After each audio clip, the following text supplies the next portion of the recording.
we're live, but very quiet. Hold on. Okay, there we go. We're live. Hello, everyone, and welcome back to Drawing and Chatting with Lynn. Let's do some drawing and let's do some chatting. Yeah, I have this sketch. I have this sketch of Sun that I drew like a while ago that I actually haven't done anything with yet. So maybe I'll work on this today, is what I was thinking, maybe, potentially. But give me one quick second. I am going to turn that off for a little bit so I can put my reference colors on there, and then we'll get started properly. Meanwhile, actually, maybe even before that, let me put some music on. What are we going to listen to today? Yes, okay, that is exactly what I had in mind. Okay, I'm glad that was like somewhat evident from the beginning. Yeah, I wanted to, back when I was drawing this, I wanted to draw the scene where Sky proposes to Sun. And I haven't yet decided. So my original thought was that that proposals in the Skyward Sword era would involve giving you a save cloth. And I feel like the sailcloth is still the best idea for me. I haven't really decided how I'm going to change that yet. But if I can think of something better, I might do that. If not, then Sky will be gifting a custom sailcloth to Sun, and it would be presumably the sailcloth that Sun is using in her design. So that might change a little bit. I think my design for Sun has probably changed, like, other than Dot, maybe one of the most since the beginning. Copyright-free background music, maybe Zelda? Shall we do one of them top playlists again? We can do that. I think that might be fun. Cute idea. Why, thank you. Much appreciated. Top Zelda songs. We were listening to, like, a pretty good playlist before. Yeah, it was like this one, right? Top 50 best Zelda music. Okay, here. I'll start from like halfway through. I think we were like halfway down. Alright. There. Sun claims Sky all the way back in. Yeah, exactly. I'd like to think that Sun just casually already proposed to Sky first. Like, you know, sort of like a promising ceremony type of... Fun fact, actually, this means that... Because I think the only thing we know about the first hero... Also, this is a little bit loud. Hold on, let me decrease the volume. There we go. I think the only thing we know about the first hero from the actual game Skyward Sword is that the first hero was given a sailcloth by Hylia once or something like that. Because I think when Sun gives you the sailcloth to begin with, you get like a scene where like... I think Sun says something like... She's like, oh, like... Did you know that legends speak of the time where the first, like, the goddess gave, I don't know, like a sailcloth to her hero or something like that? Like, I'm pretty sure that there was, like, a line about that somewhere. Which means that Sun not only proposed to Sky first, she actually also proposed to first. And yeah, that didn't work out. That really didn't work out.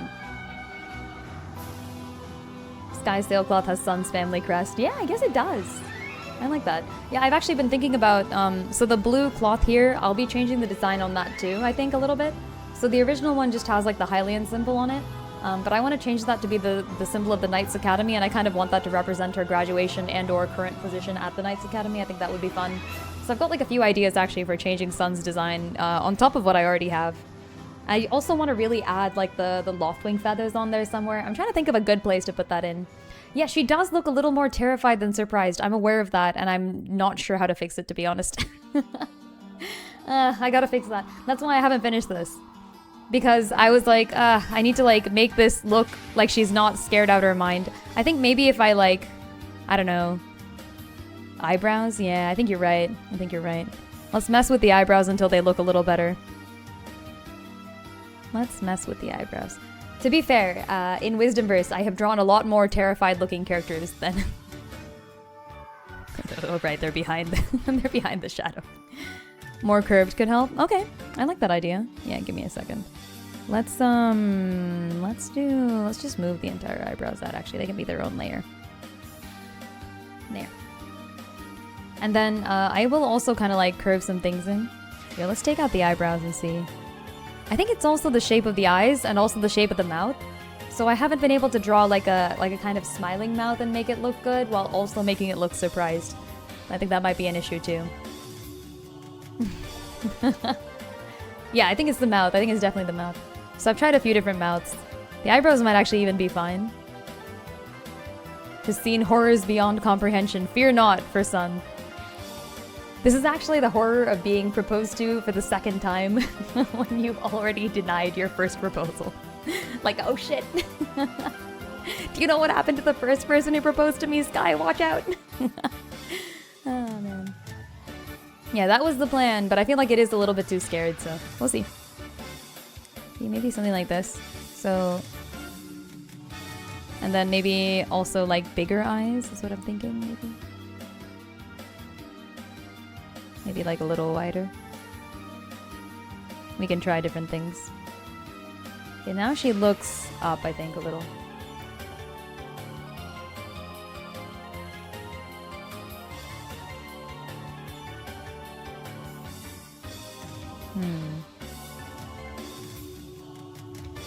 This is a nice sketch. Need to learn how to sketch like this. I mean, hey. Good luck. I wouldn't consider myself amazing at art. I think I definitely started off quite bad, and I've gotten better since. But yeah, I pretty much encourage anyone to draw alongside me, by the way, while I'm streaming as well. So feel free to draw along, whatever you feel like, you know.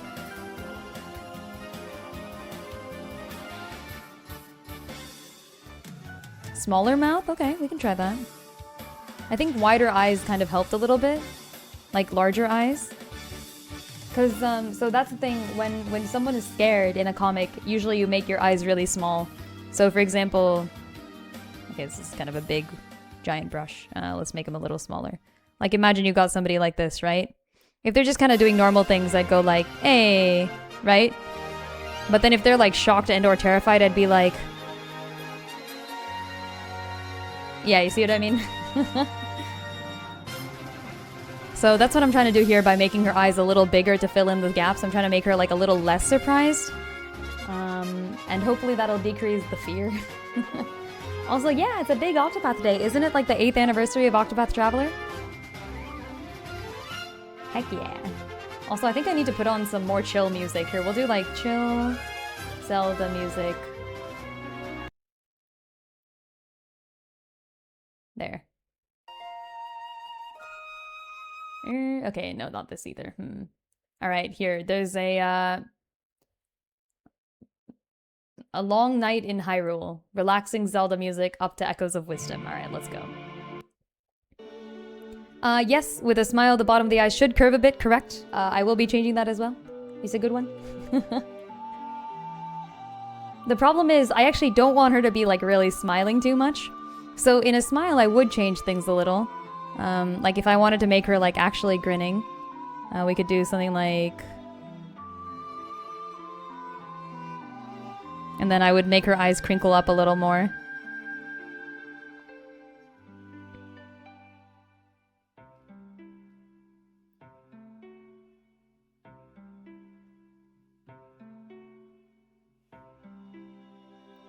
Did the music just stop?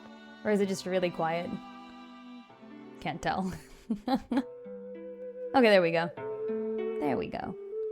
That's some pretty normal sounding music right there. The iris expands when someone sees something or someone they love, so it would make sense for them to be bigger here. This is true, although I will warn people who are into artwork that, yeah, sometimes... sometimes real-world physics does not affect art. For reasons that I do not understand, but will accept and gladly replicate. Anyways, if we wanted to do like a smile type of thing, I think it would look like this. And then I'd kind of put like a little bit of a thing here.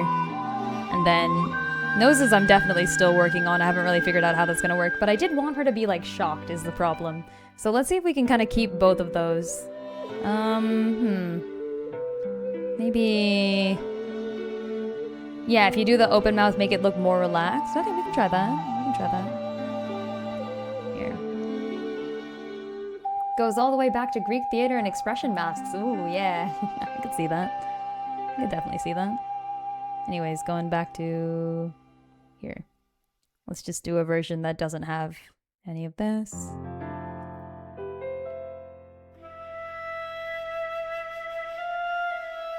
Okay. Didn't have Ryoma yet. When the summoning system denies you Ryoma because he's too busy waiting 25 turns to attack. Love that.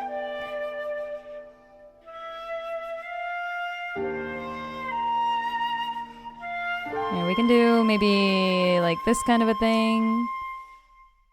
Maybe like this kind of a thing. And then I'm just gonna like blur this for now, maybe. Actually, I should put the blush on another layer. I'll do that later.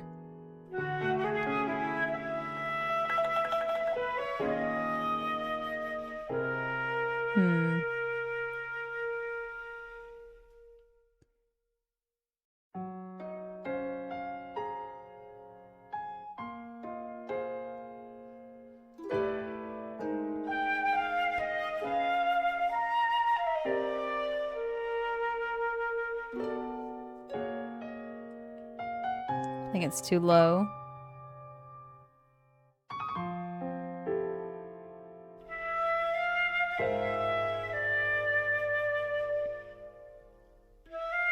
Maybe something like this? She looks a little less surprised, I guess. She knew this was coming. Almost like a pucker? I guess.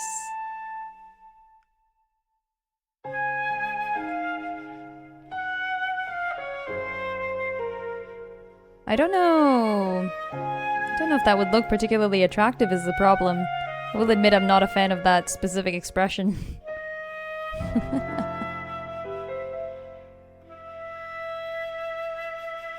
There. Selected the whole thing. Who's proposing in this? It would be Sky, so his hand would be out here in the front. Kind of something like this. But I haven't finished that bit yet. Expression is not hot enough.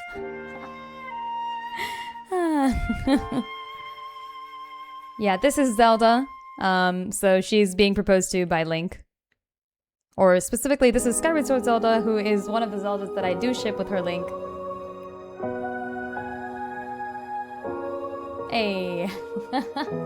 Good timing. Good timing.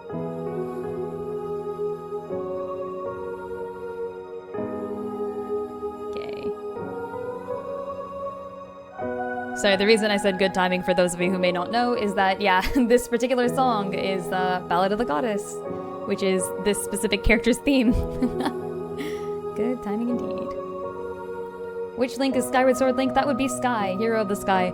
First is the first hero who does not have a game about him specifically. Something of rejected proposals, and the first thought was Groose proposing. Oh wait, did Groose, I forgot, did Groot actually, like wait, did he like properly propose? Because he might have, to be honest. I think it would be really funny. Also, by the way, I like Groose. So I am okay with Groose X Sky, or Groose X Sun, or Groose X Sky X Sun. Like, you know what? He deserves to be a part of all things. Yes, I do know that Ballad of the Goddess in reverse is Zelda's Lullaby. Look, I was back in my day. You were merely born into the... Wait, no, hold on. You were merely molded by the musical context of Zelda. I was born in it, or something like that. Okay, you know what? Look, the Batman reference made more sense in my head. Point being, I was there when the old words were written. Thoughts on Four Swords Hero? Okay, so... Nilima, I actually run an entire comic about the Zeldas. And if you want to see more on that, I do highly recommend checking out the Wisdomverse. But shout out to another Zelda fan comic called... That's the link. Oh, you read the Four Swords manga. Oh, you're perfect. You're in the right place. You're in the right place. I am a huge fan of Four Swords Adventures, the manga. I've also, of course, played the game. I kind of weave both of them together in my specific view of the Four Swords Link. That's the one, yeah. I should have used the Narnia reference, to be honest. But yes, if you want to see a comic about the Zeldas going on adventures, check out Wisdomverse. I have an Instagram. I also have a Tumblr. I am Linda Ross on both. And that will probably make a little bit more sense as to why we have nicknames for all the people, etc., etc. My favorite was... Look, hold on. I will admit to being basic, okay? Everybody's favorite was Bio back in the day. Like, you could ask everyone who read FSA, and like, a good half of us or more probably chose Bio, and then the other half chose like the other three colors. Like, it was a very lopsided fandom, alright? I mean, yeah, like... like, we gotta say, right? Like, I mean... objectively correct choice. But yeah, no, Vio's great. I freaking love Vio. And I do... I have a design of Dot, which is the Zelda from Four Swords Adventures, Four Swords, and also Minish Cap, pulling that specific merging of links together from the Linked Universe comic, which I have borrowed the merging of Four and the merging of Legend from specifically the Hero of Legend and the Hero of the Four Sword.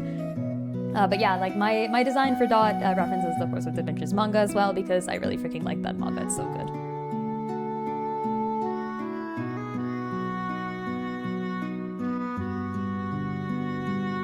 Okay, she still looks terrified, but like less so. I think it's definitely the mouth. Or maybe not. Maybe not.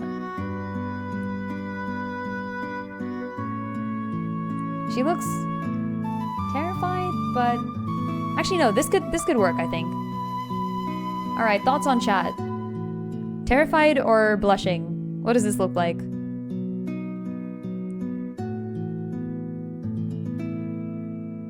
Did like blue. Oh. I would say my second favorite is maybe green, I think, actually. I really liked the good old baseline Link.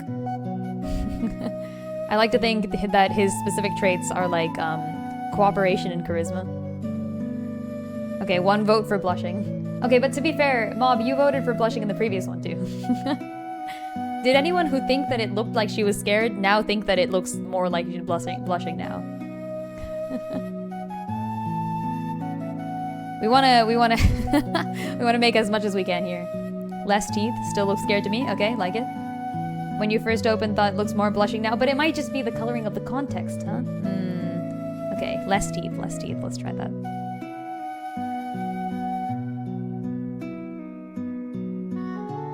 So I'm actually not very good at mouths in general. Favorite was Majora's Mask. That's a good one. My favorite is Four Swords for sure, among the mangas. I think my second favorite might be, among just the mangas, by the way, not the games. Second favorite might be Oracles. I think the Oracle game mangas were really good. Third favorite may be Phantom Hourglass. I'd put Majora in fourth. Ending was interesting with the origin of the mask. Oh, I have very specific thoughts about that. Look, you should check out the Wisdomverse. We've theorized and talked about all of these things, and I will be seeing some of that. Saw a bit of both, which might be appropriate, all things considered. Hey, honestly, when you get proposed to, there's a little bit of terror in there for sure. Have to do that eventually? Yeah, up to you, of course. I wouldn't want to finish. Wouldn't want to force people to do things. Maybe like even higher. We can make her like even more surprised. Like this. I think actually that might help. Let's put the eyebrows all the way up here. Drawing commission work. Oh, that's nice. That's nice. Enjoy. Or I guess, depending on how much you enjoy your commissions. Enjoy as much as possible. Yay. Yeah, I will admit to, I think I stopped taking commission work years ago, I guess, at this point. Goddamn. Wow. But yeah, massive props to the people who can take commission work and then make it work for them. I have not found that to be... Switch from commissions to your own stuff to help against burnout. That's a good idea, yeah.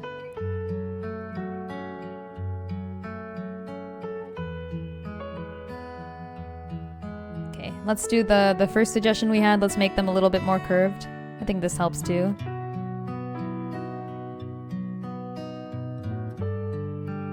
And then we also want to like curve them inwards specifically.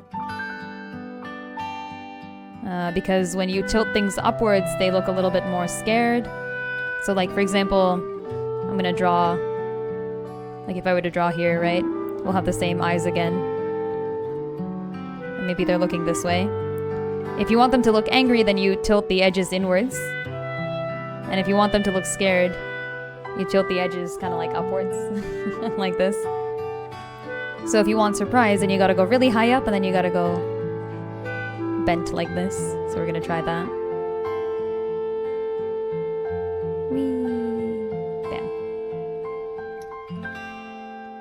Want to read the Zelda mangas one day? You do have the Minish Cap manga. Ooh, that one's cute. Still need to play most Zelda games. I would say that the mangas are not dependent on the games. In fact, in some cases, they will contradict the games. So feel free to just read the manga, it's fine. Yes, tilting upwards also does work for sadness. Sadness, fear, negative types of emotions. So we're gonna kind of like... Oh! Displace her eyebrows. I think it looked better like this. There.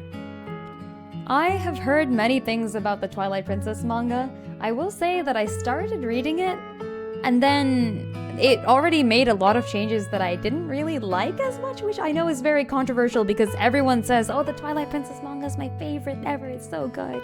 So yeah, maybe I'll finish it and then I'll change my mind, it's possible. But yeah, I will say that the Twilight Princess manga specifically, like, isn't Link in the Twilight Princess manga, maybe I read the wrong thing or something, I don't know. No, I think this is correct. He's like from some like fancy village and he like drew a sword and it like ruined the world or something, maybe? And he wasn't raised by Russell and Uli? Like he like was an adult when he moved there? I could be wrong about what I remember. I didn't read very far, so I really need to go back and read the whole thing. I've seen like screenshots of it. I haven't found like a site where I can read it conveniently. So until I do, I think it'll be difficult. Heard a few things, so not exactly blind. I heard that it does a good job depicting the relationship between Midna and Link specifically. I think the main thing though is that it does. The manga author, by the way, really awesome. Love their work. Is it Akira Himekawa? I believe is the author of the mangas. Yeah, I'm such a fan of their Four Swords work. I love it, and all the other mangas I mentioned as well. In both Ocarina and Twilight Princess specifically, and also a little bit in Skyward Sword, they go against my main purpose of Wisdomverse for one very simple reason, which is that the Akira Himekawa manga artist is going to do as much as they can to make the Zeldas similar to each other as possible. And that is because in all of their works, the Zeldas will never meet each other. So what they want specifically is for readers of one of the mangas to go to the next manga and look at it and go like, oh yeah, it's the same like Zelda and the same Link, but like in a different story. And I obviously, as like writer of the Wisdomverse, I have the exact opposite motivation where I want the Zeldas to be as different from each other as possible.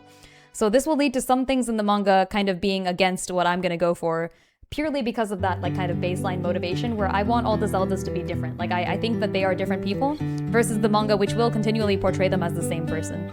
So for example, in the manga, Twilight Princess Zelda has an arc where I think she kind of like meets the hero of time, and then the hero of time is like, oh, it is you, like my Zelda type of person, right? And like for someone who had played the games, I'm like, well, no, they're like different people.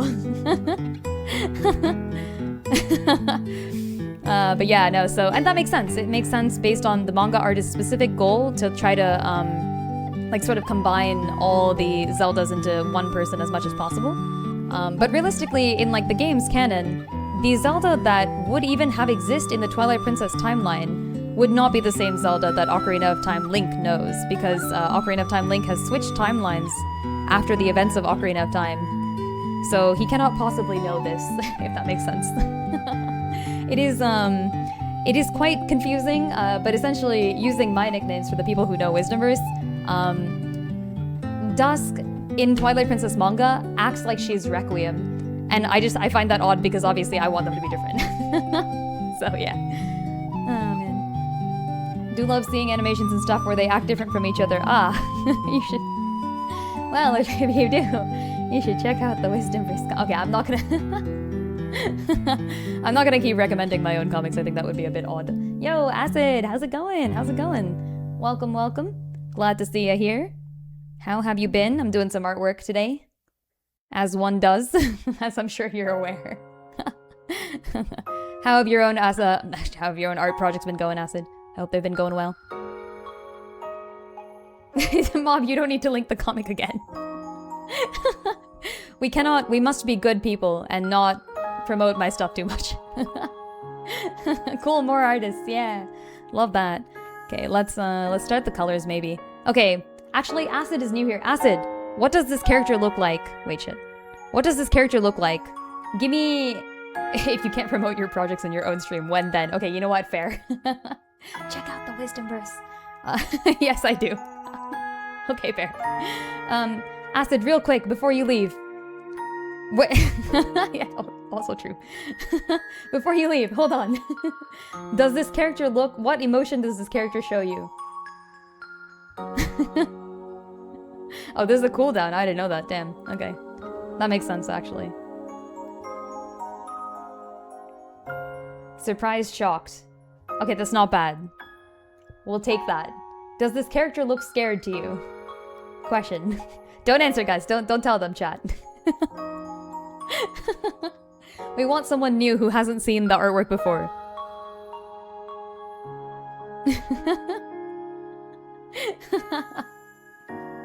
Ah, man. TBF recommending your comic on your own stream is both the best and worst place based on old and new viewers. Okay, true. Scared, you would say no. Okay, okay, good. Good, that's good. We fixed it, guys. We fixed it. Let's go. Victory in the Smash announcer voice. Alright, I'm gonna go ahead and start coloring. I'll count that as a win for me. Let's go. Good people promote Lin. You guys are too nice. You guys are too nice. I love it. Thank you. Alright, we did it, guys. We did it. We're moving on. Okay, colors. Let's go. Big wins. Yeah, for context, Acid. So this is I started with an old sketch of mine of this character, Skyward Sword Zelda, who we kind of call Sun, in my Wisdomverse comics. But yeah, so the old sketch, I never really finished because I was like, she's supposed to look, you know, romantically shocked.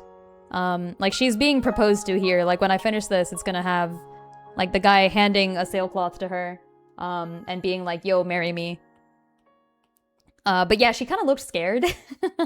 And I was like, that's bad. But I think we finished it a little bit if this looks like she's not scared. So that's good. Let's start coloring. And you're gonna have to actually give me 1 second here where I turn the drawing off because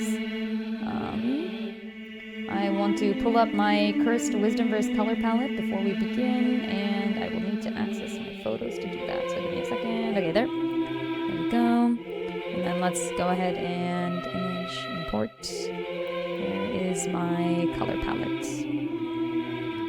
Okay. Bring it on. Oh, also, by the way, for the Zelda folks in here, I have finally finished Hyrule Warriors. Let's go! Woo. It took me so long. Years and years. Like a decade. Oh, man. It was worth it. It was a good game. Yeah, yeah, it was a good game. Let's go. Congrats. Yeah, I know, right? I have now played, I think, every Zelda game that I care about. I have not seen the gauntlets, so I'm actually not quite done with it yet. I would consider myself finished, but not maybe epilogued. Now to do all the map quests. So actually, to finish Hyrule Warriors to begin with, actually, I needed some of the map things. So my specific condition for having finished Hyrule Warriors was that I need to finish all 4 of the storylines, which I did, of course. So I finished the main story, and then I finished Linkle and Sia, and then finally Tetra's thing at the end. And then I also require unlocking all characters that I consider important. So that would be, in order, Young Link, Toon Link, Medley, Tetra and King Daphnes you get for free in the story, and then Marin, Phantom, and then finally Ravio. So I did all of that, and now I consider myself done. Oh yes, definitely. I'm actually a huge fan of Triforce Heroes Caterwall, believe it or not. Yes, I am like a massive... I am maybe one of the like few Triforce Heroes super fans out there, actually, believe it or not. Oh yeah, I've already played every mainline Zelda, by the way. Yeah, don't worry about that. I have already played every mainline Zelda game. Adding Hyrule Warriors to the list basically just gives me Artemis, which is my nickname for Hyrule Warriors Zelda.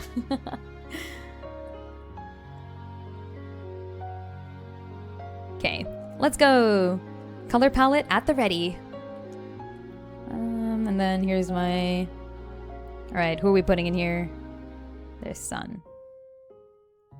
But yes, I have played Triforce Heroes. I actually really like it. I think everybody should play it, and absolutely no one is gonna do that because...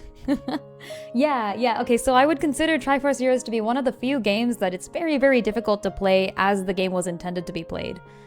Which is a little sad, I will say. The game is very good, but only when you're playing with 3 random strangers online, and I feel like that is difficult to achieve these days, so yeah. If you have any specific, by the way, if you want to see my take on Triforce Heroes, I do have a theory about that, but this is getting really deep into Wisdomverse / Linked Universe lore. I am, by the way, not the author of Linked Universe. I am not affiliated with the author of Linked Universe. I think she has a cool idea, which is to combine the legend characters and the 4 characters, and I am borrowing that.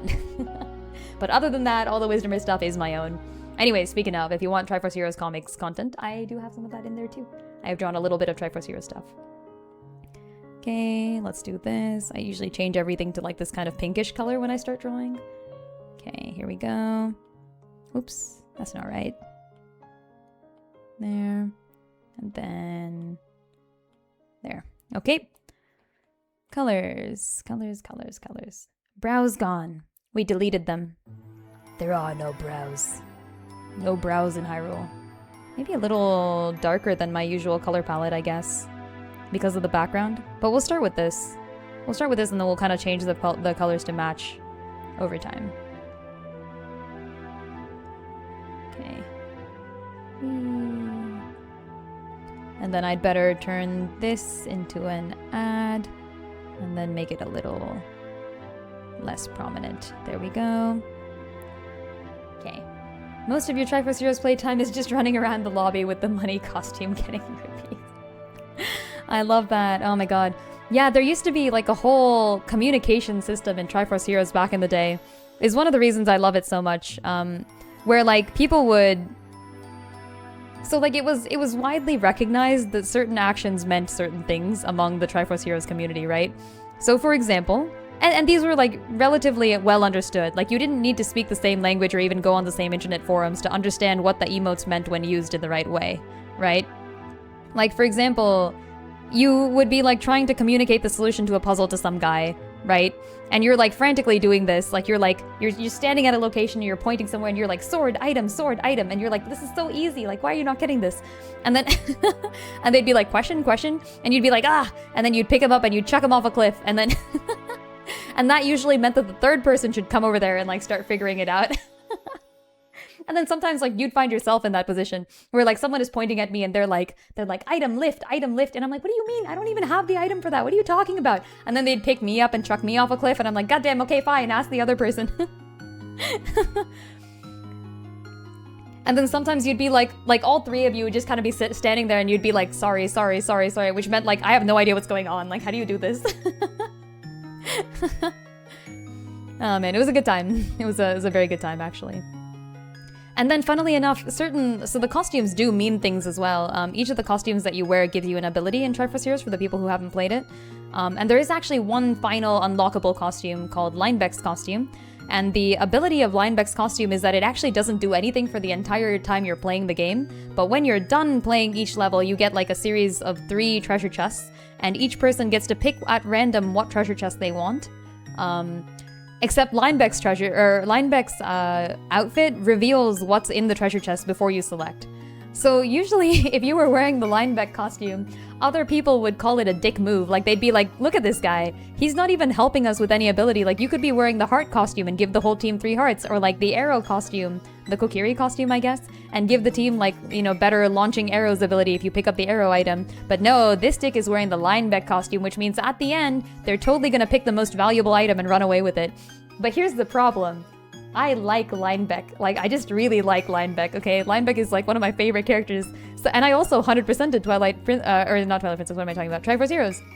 So I had the Linebeck costume. So I would wear the Linebeck costume because I liked it. And I would be like I'd start the whole battle by being like, sorry, to communicate that, like, I just want to wear the Linebeck costume. I will pick one of the cheaper endgame things, I promise. Like, in fact, I will make sure you get the more pricey endgame thing because I just want to wear the Linebeck costume.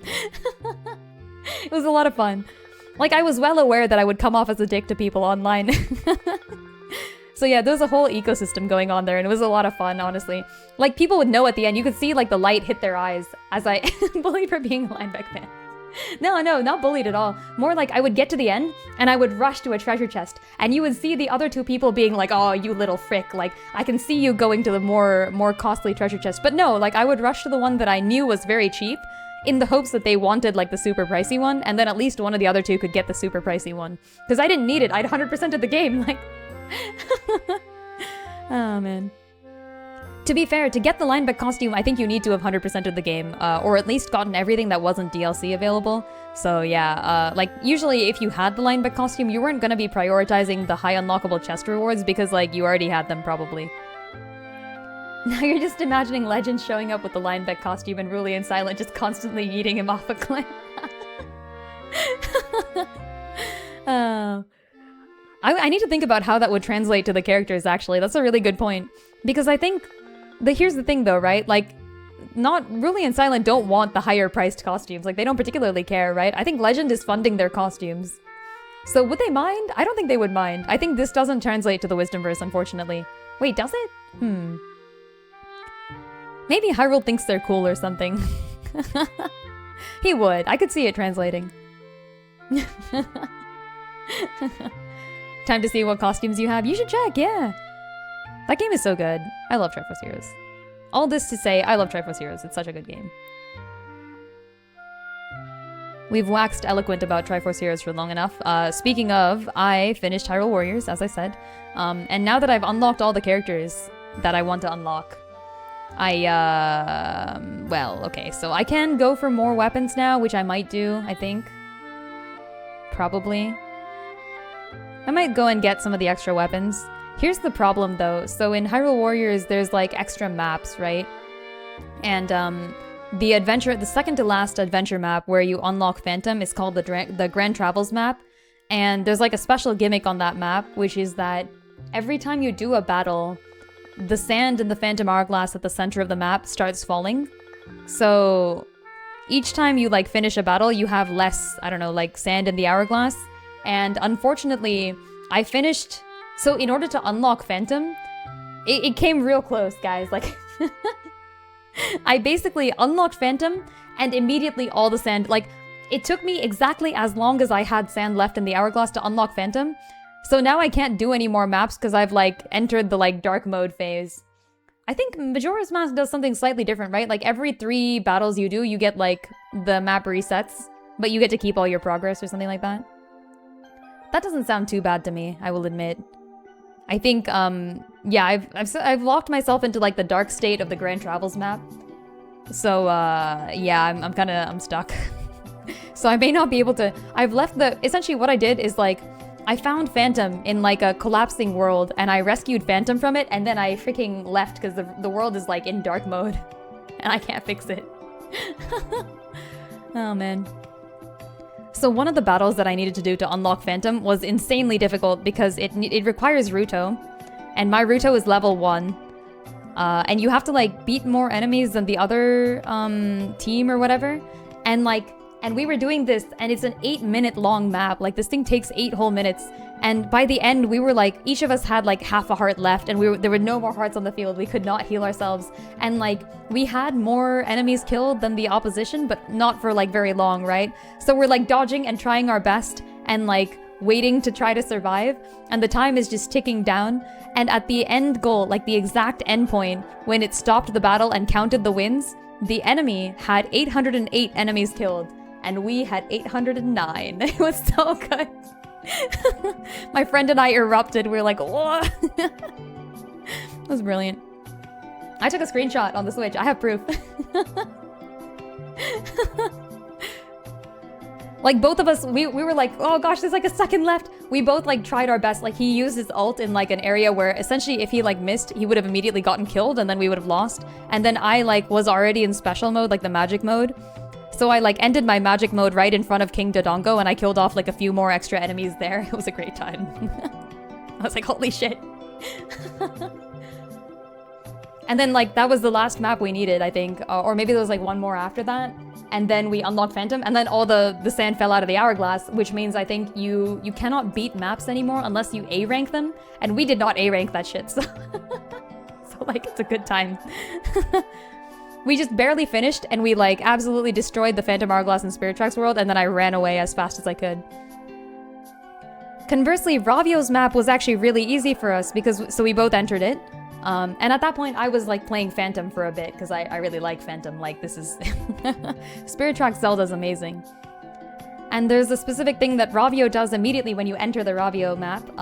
He gives you, like, an item, and he goes, like, use this item, and then you'll get a bonus for the entire map. And the bonus is that light element does more damage. And both Phantom, who is the character I was playing, and Warriors, like Link, the character that my friend was playing, both of them are light types. So then we proceeded to just, like, wreck the the Ravio map. It was great, actually. So I think if there's anything left in the Ravio map, like any of the cool weapons or something, I might get that. But if there's anything in Grand Travels, then I'm out of luck. Not happening. Oh yeah, Marin wasn't too bad. I think she's just on the first square, right? Like, you just have to beat the first square and then you immediately have her, and then I left. Like, I didn't touch the Link's Awakening map more than that.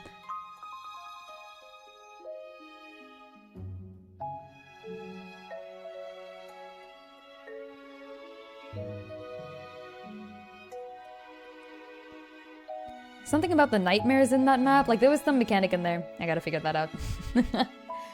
Yeah, you can just pay for levels, yeah, but I didn't want to waste them on Ruto. I think the main thing that stopped me from getting Phantom fast enough is that there is a map that would have led me there faster or something, but in order to get it, you need to play Tinkle, and I was like, frick that! So I didn't do it. I think most people get it much faster, because they probably have Tinkle unlocked, and I was not about to do that, like, not at all.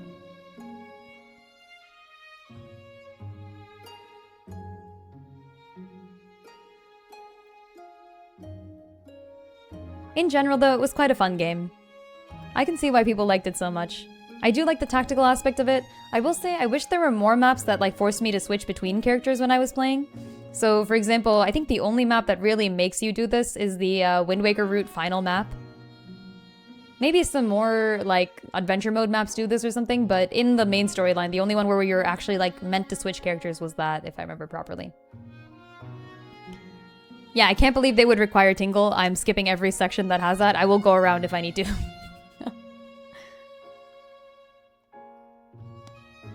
Fire Emblem versus Hyrule Warriors? What do you mean? You'd say it's as bad as... I actually didn't find Ganon very difficult to play at all. Did you not like Ganon? I thought Ganon was fine. I just don't like Tingle.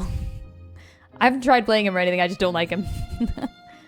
I actually played Marin for a bit, and she felt very weak, unfortunately. And then I played Phantom, and I'm like, this is amazing.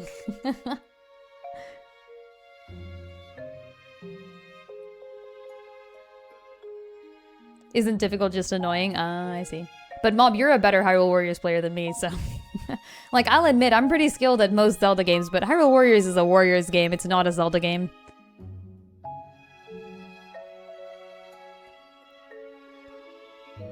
Oh, do you mean, like, Fire Emblem 3 Hopes? Yeah. Okay, so I haven't played those, is the thing. Caterwall, unfortunately, while I am a huge fan of the Fire Emblem series and have played almost every Fire Emblem game, and I'm a huge fan of the Zelda series and have played every single Zelda game, yeah, I'm just really not a fan of Warriors games for some reason. Like, I cannot deal with hack and slash combat. It's not that I'm bad at it, it's just, it really bores me. I don't know, I really don't like grinding. And the game feels very grindy to me, like you're fighting the same people, the same times, over and over again. So I don't like that, I will say.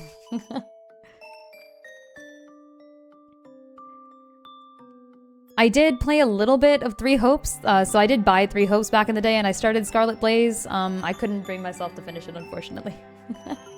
You actually really like Marin? Oh, interesting, okay. That's nice. Windfish Gober.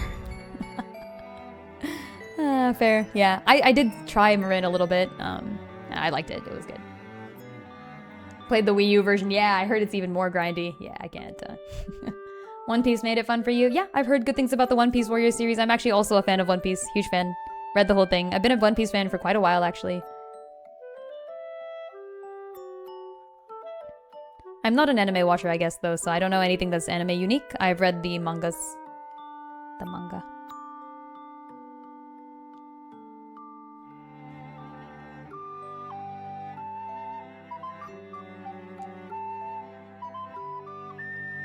Her last two combos kind of carry her. Oh, fair enough. I think I unlocked all the combos on everyone except for maybe Ravio, I think, maybe? One of the characters I did not unlock everything on because I didn't have the materials for it yet, but it was only one single character. I think everybody else I remember being completely unlocked.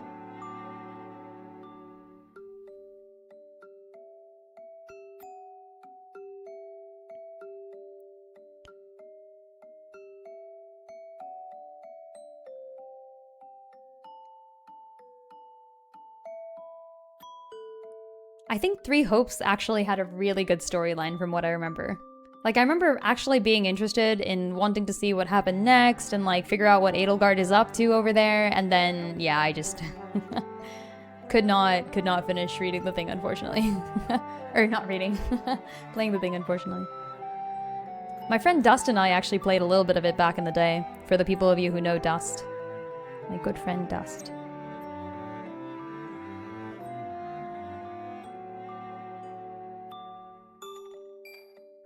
Yeah, I haven't heard that one. 100 Girlfriends That Really Love You. Okay, interesting. I don't think that's the type that I usually read. I tend to be like maybe a shonen reader, shonen seinen. What else? That's basically it. Maybe like 1990s and 2000s shonen and seinen. That's my category of manga, maybe? Yeah. Like the old stuff.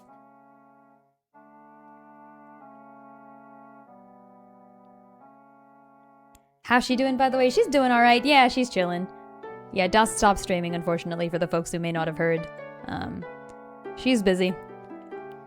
I think work has been kind of ramping up, unfortunately, but maybe fortunately in some ways. But yeah, she's doing alright. She's also a very artistic person, so I think she wanted to just spend more time on other projects, which makes a lot of sense to me.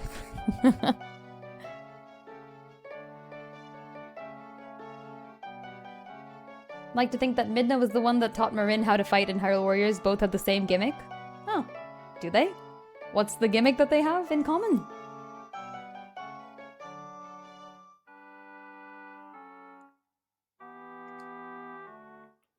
I will accept all Hyrule Warriors fan canons.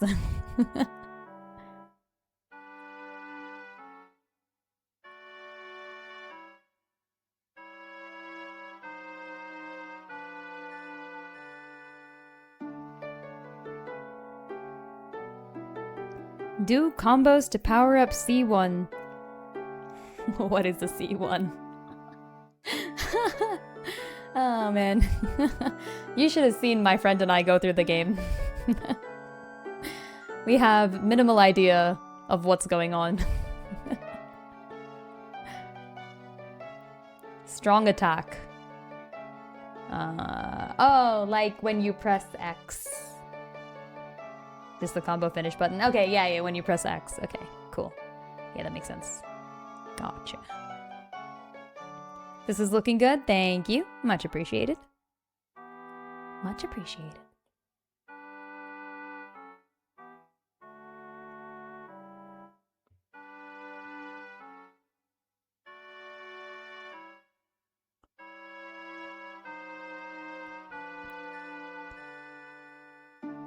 Do combos to power up the first combo then? Is that how you read that? Wait, don't you always do combos to power up combos? The colors have also taken away the last real vestiges of fear in it. Yeah, that's good, I think. Maybe. I guess we'll find out more as I do it. But I'll probably like add like more of a kind of like a pink filter and stuff, and I think the colors will help with that too. Like, you know, it'll be something like, you know, this thing, you put like maybe an add layer and kind of go like that, and then, okay, that's really bright. Ah, it's still really bright. Yeah, something, I don't know. Heard great things about A Link to the Past, but worried it'll feel like a much less fluid link between worlds. I would not worry about that. A Link to the Past is an amazing game. I played it more recently, and it holds up. It's such a good game, holy shit. Genuinely cannot stress that how good A Link to the Past is. That said, I will caution people who are like fans of the newer Zelda games that the old ones are really freaking hard. Link to the Past included. They have a special meter that fills as you play them, and then once it's full, their C1 becomes absurdly strong. Oh. Wait, is that what Ruto's blue bar is? There's like a blue bar at the bottom of the screen when you play Ruto. I didn't notice. You should have seen how untactically, actually, you should have seen how ungrindily I played Hyrule Warriors. Ruto's a bit different. Okay, never mind. The game is confusing. She becomes stationary and throws waves at people. That sounds like Ruto. It's pretty par for the course for Ruto, to be honest. When she's done, she throws a big wave. Okay, that's kind of cool.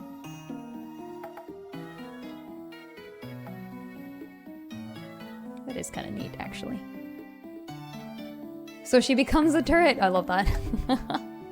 Between Worlds felt a little bit easy, so hopefully Link to the Past is better, but not too hard. I think it does strike a good balance between being like, So, by the way, it also depends on what you consider hard. There are definitely, like, puzzle difficulty things, and then there are also definitely gameplay difficulty things. I think Link to the Past kind of has both. So you should be prepared for a fun puzzling experience, and also for a fun, difficult gameplay experience. The gameplay is obviously not as hard as Zelda 1 and Zelda 2. The puzzles are definitely, of course, harder than Zelda 1 and Zelda 2, considering that Zelda 1 and Zelda 2 don't really have any puzzles to begin with.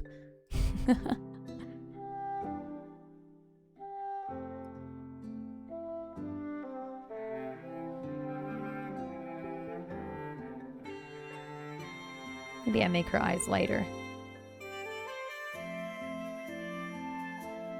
I think Sun should have like really light blue eyes. Just checked and it's on Switch Online. Oh, nice. I actually don't have Nintendo Switch Online because I am a pleb. Maybe do something like this, maybe. Yeah, I've heard really good things about Link to the Past challenge runs as well. This is true. This is indeed definitely true. I've been thinking of playing like a randomizer sometime, maybe. The problem is I have so many other games to play at the moment. So right now, for the folks who like Zelda likes, by the way, if you like Zelda games or if you like Zelda likes, check out my current playthrough of The Adventures of Elliot Millennium Tales. I will be playing that on Wednesdays and Fridays, and it has been amazing so far. It is what one would consider a Zelda if they were made by the team that made Octopath Traveler, so it's actually really fun. It's brilliant. Yeah, Caterwall, let me know if you check out A Link to the Past. It's such a great game. I actually did play it recently enough that I have stream VODs for it, although those are going to be with my old layout. It's a little bit old. Yeah, how can I do challenge runs when I've still got other Zelda games to get to? I know, right? See, now that I've finally finished all of them myself, I can now start thinking about that. Have I gone back to Hades 2? I did do a few more runs of Hades 2 off stream, and guess who didn't show up a single time? That's right, Icarus. God damn it. Each time I do a run, I go back and I'm like, where is Icarus? Where's my boy? And the answer is usually not here. I know, right? It sucks. Fine, I guess. Majora's Mask is the one game that I might actually remember a decent amount of. Enough to like... You know what? I want to do a randomizer. I want to do like a Wind Waker randomizer or something that's like difficult enough that I'll enjoy it. And also like something that I just have forgotten, like, because it's been so long since I played Wind Waker. Like, I think I last touched Wind Waker, what, like 15 years ago? Or something?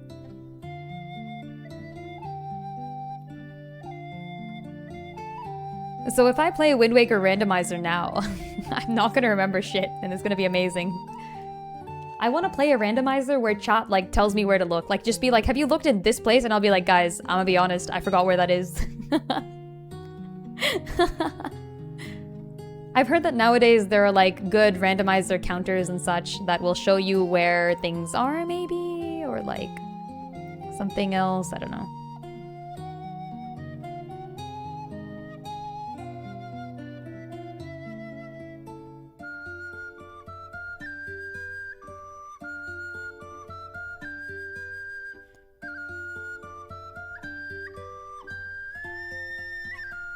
I guess I won't be playing an Ocarina of Time randomizer anytime soon because OOT Remake is coming out. Hey!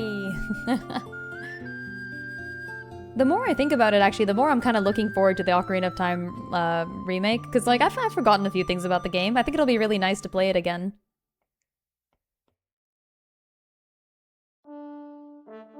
I feel like Ocarina of Time is one of those games I've actually forgotten quite a bit about. Purely because, I mean, I'm known for this. I'm known for the fact that I find Ocarina of Time to be a good game, but a little outdated. I've done actually like a comprehensive review of all the Zelda games after I finished every last one of them. I went through and did like a as objective as possible ranking of every single Zelda game, and I asked for chat's opinion too, by the way, so for all the people who were there and provided their opinions, shout out. But yeah, we did our full ranking, and the game that won, by the way, was not the game I expected. After the end of it all, I kind of looked at it and I'm like, oh yeah, you know, this does make sense, but like along the way I was like, whoa, no, there's no way. Like, I made 3 predictions at the beginning for which game I thought would take it all as the winner of the entire best Zelda game of all time. And it was not that. It was none of them, actually. None of the 3 that I predicted won. They got 2nd, 3rd, and 4th, respectively, but something beat all 3 of them, which I thought was really cool. But yeah, funnily enough, in that ranking, Ocarina of Time did, like, decently well, but not as well as you would think for a game that, like, is known for, like, Ocarina of Time transformed the series. And while I do think it did transform the series, like, don't get me wrong, it is a brilliant game and does deserve its ranking, and its spot in the Hall of Fame among the Zelda game series, I think it is maybe, let's say, the most outdated Zelda game, which is to say that Ocarina of Time set the standard for its era, but since then, other games have done what it does but better. And I say specifically not in the story, like, version, leave the story, I think it's like a perfectly fine story. But they've done, like, better gameplay in the same style as Ocarina of Time. And then they've also done, like other Zelda games have done, better gameplay in the same style as Ocarina of Time. Other Zelda games have done better puzzles in the same style of Ocarina of Time, for example. So I would say that just among Zelda games, I personally consider... I feel like that one, it kind of deserves a remake. Like, a game like that, it's such a good game, just fix a few small errors and then, like, bam, you've got, like, an amazing game on your hands. Like, a few gameplay changes, a few quality of life things, and then I think it'd genuinely be very good. So I'm kind of hoping that they've done something like that, and then we'll see when we get there.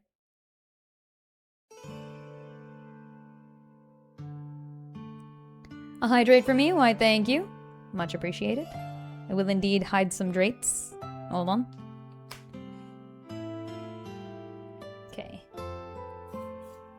I feel like I'm still not kind of liking this sketch for some reason. Maybe once I add the shadows, it'll be a little better. I don't know. We'll see what happens with this one.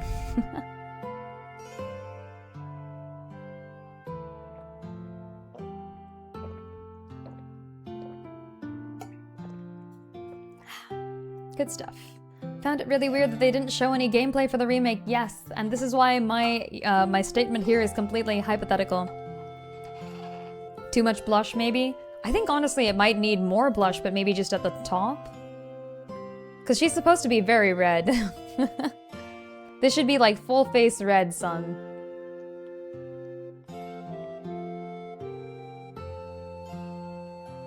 Maybe it is too much blush though, Or maybe the eyes are shaped differently? I don't know. Something about the nose area feels weird. Well, yeah, that's because I don't know how to draw nose as well.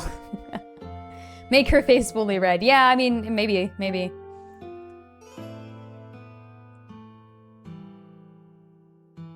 Yeah, I think the more you look at it, the more you'll find flaws with it. That's just the way that drawing works. You can do something like this. Just remove the nose entirely. You don't need a nose. No one needs a nose in this cold, cruel world.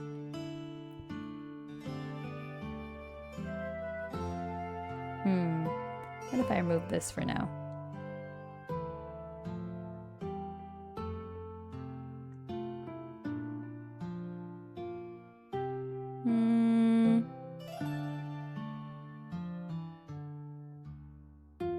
We can try like blending in the blush a little bit more.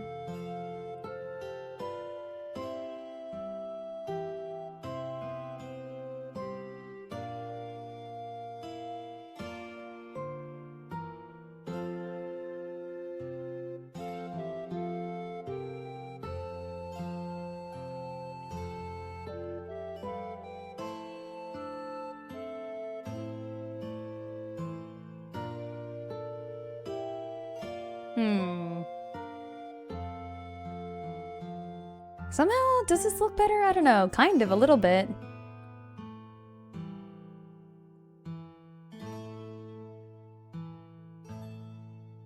Maybe. Huh. I guess I'll find out eventually. I'll keep going with this as it is. I think there's something off with the mouth, maybe?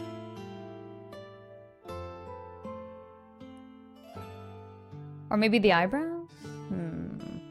Choices, choices. We could turn the eyebrows the color that they're actually probably supposed to be. Like, this, but maybe darker.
Color fixed most of the issues. Okay. That's good. I guess it's fine. We'll figure out more things eventually. I do need to figure out what I want to do with the sleeve things. This is a design decision for me, so I'll leave that for later. And then we're gonna like kind of add the normal colors back in.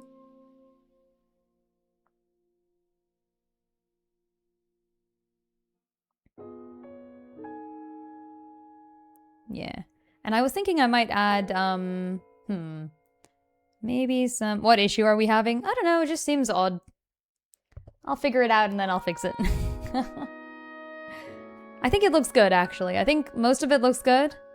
But if I can't get it to look the way that I like it, then I'll end up, like, doing it later, essentially. I'll shelve it for later. But yeah, you'll see I've already made, like, a small set of design changes that are probably not really visible to most people. Because I do want to keep the overall identity of Skyward Sword Zelda as intact as possible. But one thing that does happen is that her hair gets lighter and lighter. And her skin gets darker and darker.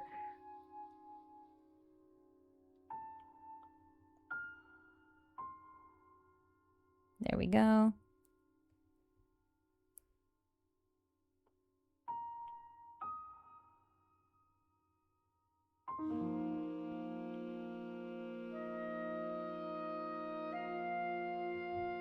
But then like low saturation. And then like a little dark. And then a little more on like the orange side. Because she's got more like kind of, I guess like hay colored hair maybe? Is the way that I imagine Sun. Versus like, for example, Tetra, whose is like more neon green.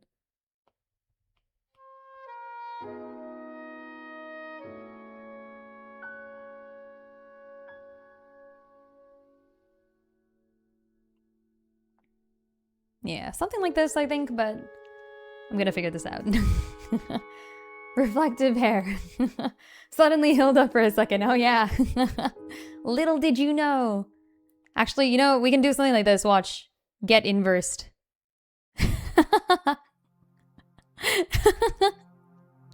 Did you ever want to know what inverse Sun looks like? Looks like this.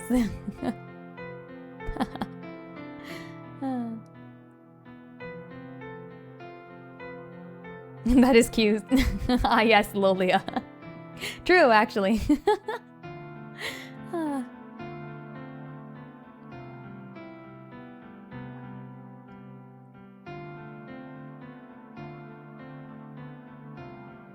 Okay, let's do this bit. So this stuff is like the purple, bluish crystal stuff. But it's more simple than the original design. I gotta decide whether I want it to be kind of DNA-ish or not.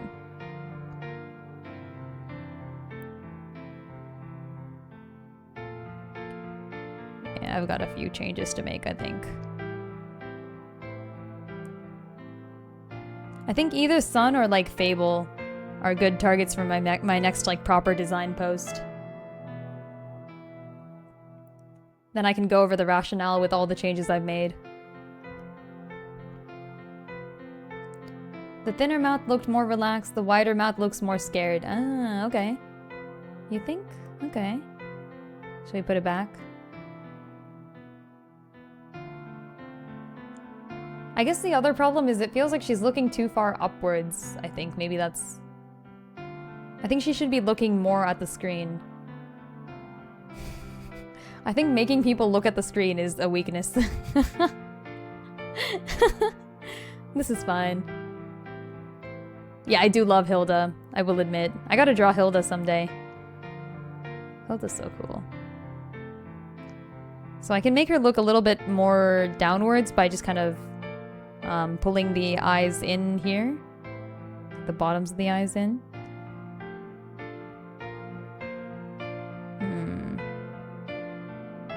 No. Maybe it should be the other way then.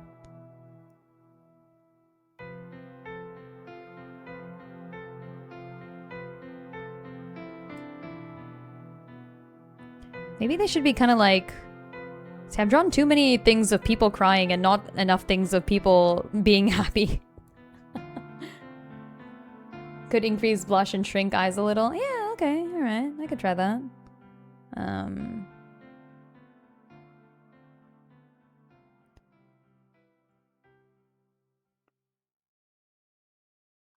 I'm just gonna first kind of point the eyes downwards a little more.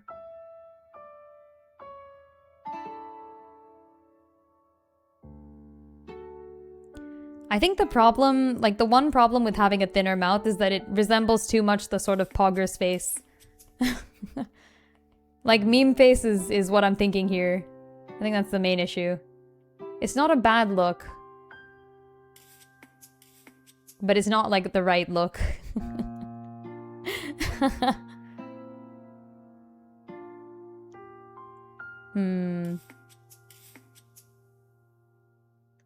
Yeah, I might do that. Like, add like a wave to the mouth. I think that's a good one, though. But I think the embarrassment, unfortunately, is a little too much, because like that's like the sort of wavy one is a bad, like it's like a bad embarrassment, you know what I mean? So I may not do that, but I see what you're thinking of. Like you're thinking of like the proper embarrassed, you know. But I think she wouldn't be that, yeah. I've done too many things with people crying and not enough things with people happy. Symptoms of drawing too much echo. Yeah, true. Ah, boy. Yes, A Link to the Past and A Link Between Worlds as Zeldas are combined, and also represents Triforce Heroes in there, although there wasn't a Zelda for that game, obviously. Not that I've inserted Zelda into the game, it's just that the Link that she is associated with is the Link that did Triforce Heroes.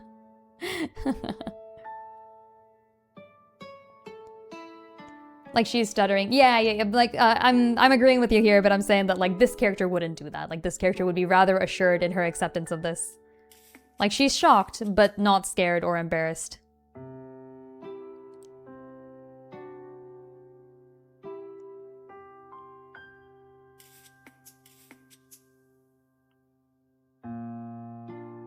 Maybe I'll pull away some of this. Kind of make her a little bit more shocked. We're undoing the changes we made at the beginning.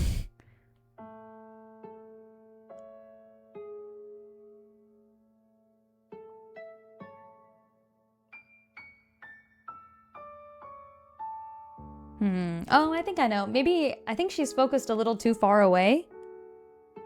Because she's supposed to be looking like kind of at the center of the screen. I think that's what it is. She's looking too far upwards.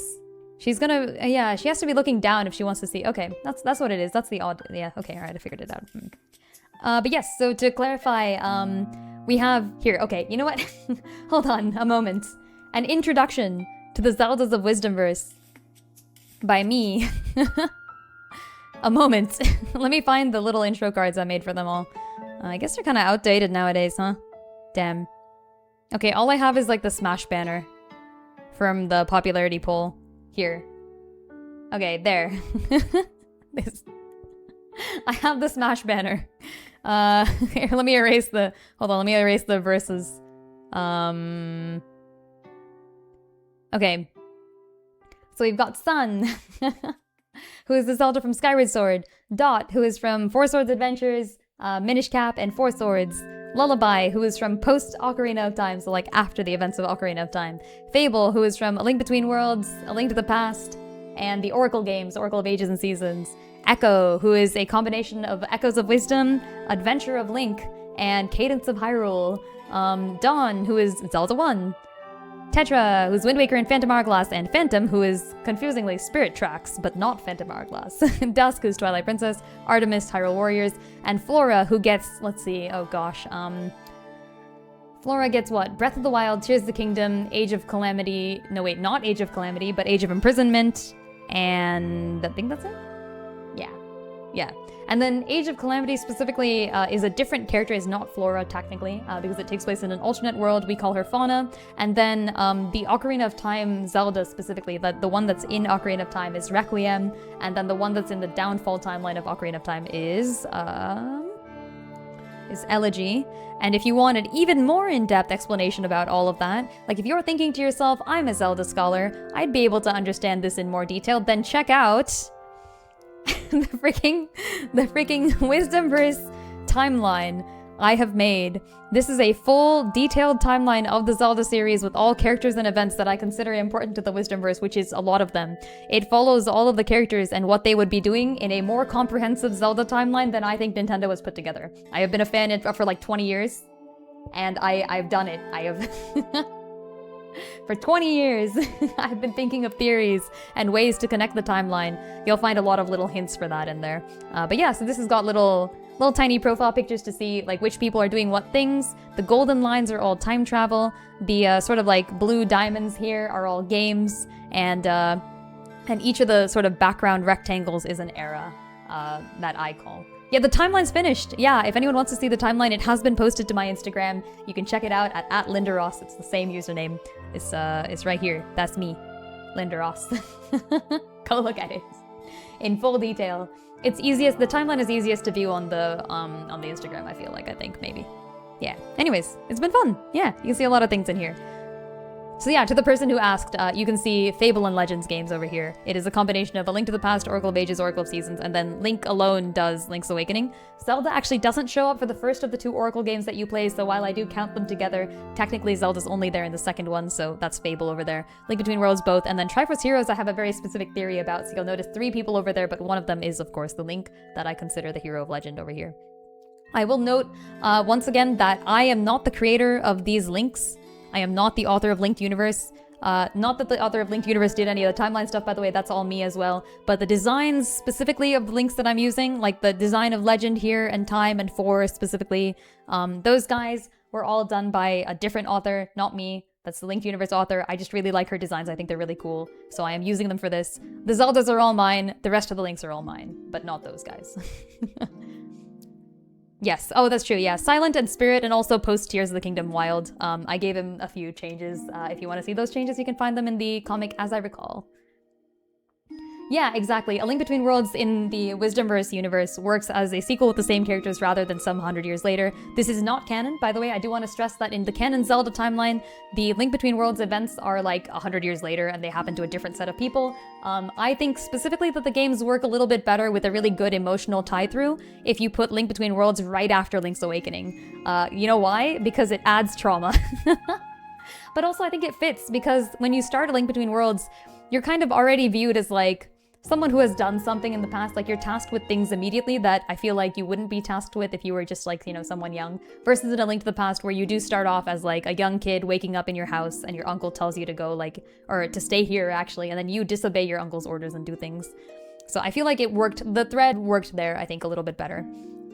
Especially with Ravio and the whole subversion. I've done a lot of thinking and writing about A Link Between Worlds, and if you want to see that, check out The Secrets We Keep, which is a written version of the comics that I've done, following the links instead of the Zeldas. There's a lot of content out there, just check out the Wisdomverse Metro post, okay? I've been thinking, actually, there's like a cool site called like fanon.com or something, where you can like post comics and then just go view it. So I might post all the comics to Fanon. I think it'll be a lot easier for people to be directed there instead of having to go to like, I don't know, Instagram and then click on something else. So maybe I'll do that and I'll post it on Tumblr and Insta at some point too. So people can do that. Yeah, and then Echo and Silent, very specifically, are characters that I have combined with other characters to make a, once again, kind of ongoing thread between the Zelda series. If you've ever heard of Adventure of Link, it is the game that takes place after the Great Decline and to the first Zelda's Link. But not to the first Zelda's Zelda. Instead, he like wakes up this sort of ancient sleeping Zelda. And I've always theorized that the ancient sleeping Zelda was someone else. And with Echoes of Wisdom, I have come up with a very fun theory that causes a lot of, yet again, trauma that I think is very interesting timeline-wise, in that I believe that the sleeping Zelda in Adventure of Link is very much the Echoes of Wisdom Zelda, and I think Cadence of Hyrule therefore fits very well as their second game. If you if you want to see more about them, check out the comic Echo of the Past, which is also the Wisdomverse. Everything here is in the Wisdomverse main page, essentially. Just go check it out if you feel like it, and you'll see a lot more of these people doing things. There's also, I believe, a short comic about Tetra and Wind and then Phantom hanging out in the events of Hyrule Warriors, which I also consider canon to the timeline here in Wisdomverse. You'll see that it actually joins all 3 of the split timelines that became split at Ocarina of Time. And then Breath of the Wild happens in the Convergence timeline here. Yeah, Link's crossbow training is freaking in here. You know, it's actually kind of important. Link's crossbow training is genuinely important in the Wisdomverse timeline because you'll notice that Hyrule Warriors actually takes place after the events of Twilight Princess. And Linkle in Linkle in Hyrule Warriors believes that the hero uses crossbows because she heard the story of Link's crossbow training. So that's why she stayed in her home village instead of joining the army, and that's why she learned crossbows, so that she could like become the hero. But unfortunately for her, she is not the hero, Link is the hero. And in the Wisdomverse, actually, I view Linkle and Link as sister and brother, and like Warriors, which is to say Link from Hyrule Warriors, he's like a younger brother, and his sister's always like, I'm gonna be the hero, I'm gonna be so cool, and so on and so forth. And he's like, I guess I'll like go and like join the army or something. So he joins the army, and then Zelda's like, you're the hero, and then he goes, what? And then like at home, Linkle, when she finds this out later, she's like, what? What are you talking about? It's not me, it's him. But they've both come to terms with it after a while. Yeah, Linkle does have Twilight's crossbows, exactly, yeah. And I think there are a lot of things that point to the fact that Hyrule Warriors takes place in the Twilight Princess timeline. And then in the events of Hyrule Warriors, you can actually see all the games come together. So I like to believe that the merge happens kind of slowly after the events of Hyrule Warriors, where all the 3 timelines are sort of pulled together by this thing. I do think that Lorule is different than the Dark World.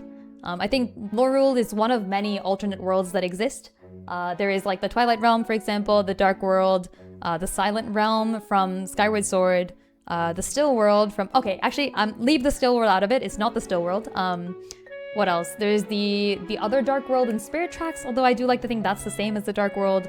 There's the Realm of the Ocean King, and then there's like Termina. I think that's basically it. But there's like a bunch of alternate worlds in the Zelda series. I think all of them are various different alternate worlds that exist separately from the Sacred Realm, which is the Dark World. And all of them are like different places, and you can get to them by going through boundaries between the worlds. And the Still World is outside the bounds of reality, in my opinion. I think the Still World from Echoes of Wisdom is different. And this is... Yeah. I bet Legend, when he went to Lorule, he's probably like, huh, this is a bit weird. I've seen this shit before. Actually, you should play A Link to the Past. You should definitely play A Link to the Past. It's such a good game, and it uses the Dark World really, really well. I think the gameplay mechanics between A Link to the Past and the Dark World and Light World are some of the best I've ever seen. Only Oracle of Ages does it slightly better, and not by much. So, I will give that game massive credit for that. I think A Link to the Past still holds up to this day. Anyways, turning that off, let's go back to the drawing. Anyways, yeah, point is, if you want Zelda theories, check out the Wisdomverse. There's a lot of that shit going on. I have been a Zelda fan for a long, long time, and I'm actually less than an artist. I'm more like just a really like strong fan of various different things that wanted to see art for it, and I'm like, I guess I'll learn how to draw. Like, you can view me more as like a Zelda theorist who picked up the pen and decided like, hey, if I want my theories to have like, because I have so many stories I want to tell. If I want to tell these stories, I'd better get to drawing them. And that's why I'm here. People do not make the art that I want, thus I must learn to art. Yeah, exactly. I started thinking that a while ago, and now I've gotten a little bit better, maybe. Gotta create them visuals, yeah. Gotta create them comics. Oh man, I gotta finish the first arc of, like, the proper Founder's Call comic for the people who know what I'm talking about here. I'm gonna finish the first chapter, and then I can make, like, proper introduction cards for all the Zelda. I wanna do that. Like, power cards, essentially. Because I think a lot of the fun work of Wisdomverse is balancing the Zeldas and, like, deciding what they can actually do that isn't gonna break everything. Because they're so powerful, like, the Zeldas are amazing.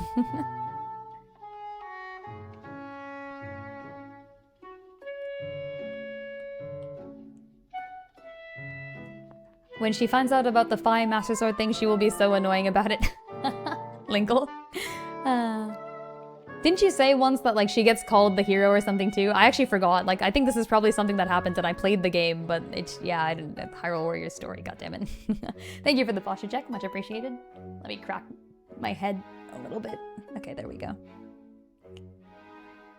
Yeah, that's true, actually. The rest of the chain has fan art. Echo and Silent will... Yeah, give them more. I'm okay with this. I demand, that is to say, if you feel like it. More Echo and Silent artwork, please.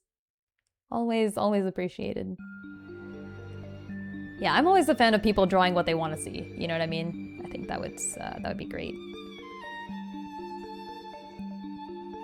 She's in her map with Phi. Oh, did she actually? Linkle? She's chilling there? I don't remember that.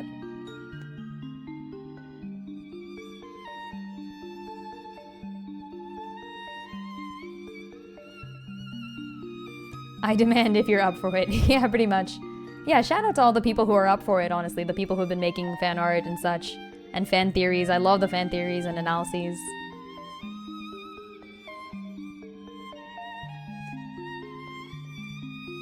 Yeah, pretty much. The Zelda story is in the comics, and then the Link story is in AO3.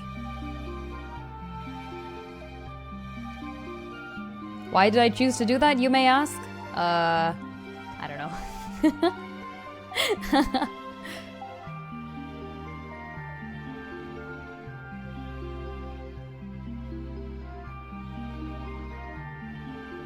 Okay.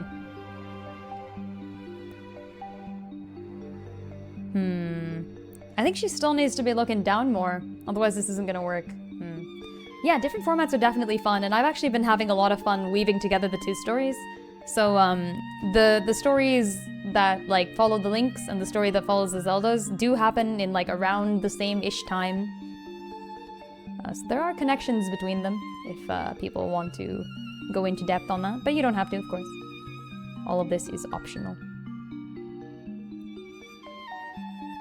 Okay. I think I've done most of the colors. Oh, I'm missing the sleeves. Oh yeah, I need to decide what I want to do with the sleeves. I wanted to add some, like, something different there. Like, maybe it's purple, which is the color of her Loftwing. And then maybe there's, like, a different pattern on it or something. I guess I keep having... Kind of see Sun doing a double take here, first looking at the cloth and then sky. Oh, yeah. Okay, I kind of like that. I wanted her to, like, to look down at the cloth, but yeah, this could be, like, her looking up at sky after looking at the cloth. I could see that. I could see that. That's why I kind of felt like it was too high up, you know, originally. One of Fi's generic lines, if you're doing well, Fi says, Master, if I'm not mistaken, you're a true hero. Oh, okay, I see. In her map with, oh, that's... So what do you know? What do you know? Linkle truly is a hero of Hyrule. But to be fair, I think that is Linkle's character arc, right? Like, I think the whole point of Linkle is that she has to kind of resign herself to the fact that she's not the hero of Hyrule, but she is a hero of Hyrule. She's not, like, the chosen hero meant to save the world, which is what she had thought she would be since she was young. But that doesn't matter, and it doesn't stop her from, you know, doing things the way that she wants to.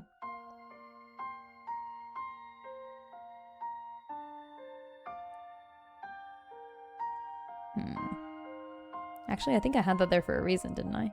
Yeah. Even her adventure mode title supports that. Her title is Legendary Hero, while Wars is the hero. Yeah, I think that sounds right to me. Yeah. Yeah, I've been viewing the adventure mode areas, by the way, as kind of like... I've been viewing them as their own worlds. And I have many thoughts on what exactly happens in the adventure mode areas. Like, I very much feel, because, like, the way I played the game, you know, like, I draw a lot of, like, the things that I felt while I was playing the game into these comics. And I feel like when I was playing the adventure mode, especially for, like, Phantom, how many times could someone address you as shoddy before they get banned?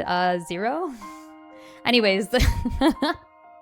Yeah, I think, when I was playing the adventure mode, I kind of felt to myself, like, I could just kind of go in there, grab a character, and then leave. Like, I was sort of rescuing them from this desolate world.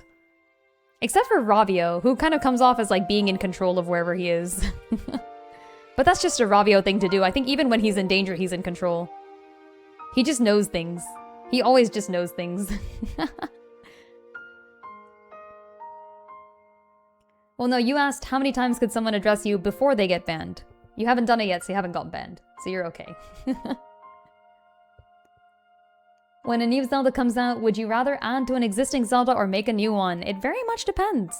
So far, actually, Nintendo has done an amazing job of only creating content for Zeldas that I already have. Oh, man. It really does depend on what the game is. I usually will, like, play the game and then decide and then make a comic about it. I think is what's been happening for the last few times. So far, I've been fortunate enough that I have not had to ignore any of the new games that came out, but it's possible I may end up in a situation where I'm like, okay, this game just, like, breaks all my canon and I can't do that. So it's very possible that I may end up having to just, like, I don't know, ignore a game, but so far I haven't needed to. And for context, by the way, I started Wisdomverse before Tears of the Kingdom. So since then we've had, like, what, 3 games? That's not too many games. Yeah, we've had Tears of the Kingdom come out, and then Age of Imprisonment, and then Echoes of Wisdom, of course. So with Echoes of Wisdom, I was actually intending originally on maybe merging her into Fable before any of the news came out about the game. But then when the second trailer came out, I think, or maybe a little bit before the second trailer came out, I had a really good idea. Which was, guys, this story matches up really well with the past of Adventure of Link. I think this would work. And then, like, more trailers came out, then I played the actual game, and by the end of, like, me playing the game, I'm like, okay, my original theory was actually quite good, I'm gonna go with it. We'll be merging Echo into Aurora, the second Zelda from from the original era. And I think that's led to a lot of fun. I really like Echo.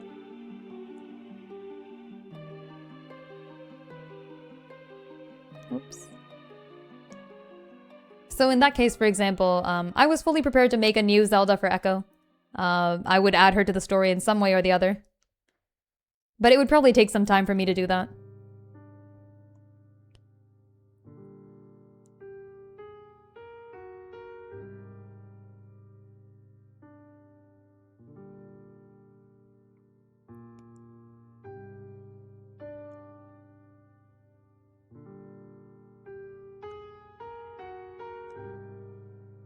Yeah, I'd recommend anyone who's curious about the adventure of Link and Echoes of the Past... Wait, no, hold on. Echoes of Wisdom thing to read the comic called Echo of the Past. There we go. That's what I wanted to say. That should cover my thoughts on that. And then if anyone here likes Age of Imprisonment and wants to know what I think about that game, check out the interlude As I Recall, which is a good one. Like to think that the adventure modes are just a mix of the general situations of the war and post-war warriors and code doing damage control on the timeline merge. yeah, I think that's kind of what's going on. I think characters from, like, various places were essentially warped to the adventure map, which to them feels a little bit like their world, but different.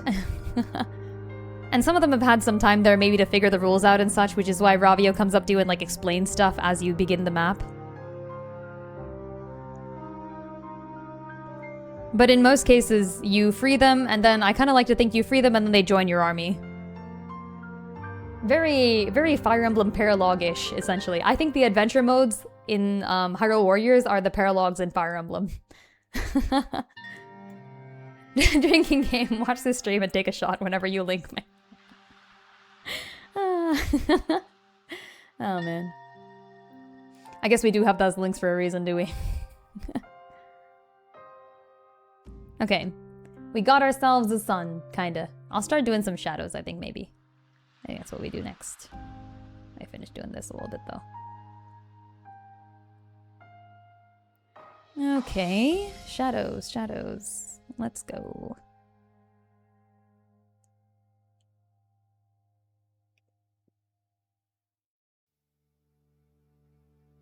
Could go even more on the blush, I think.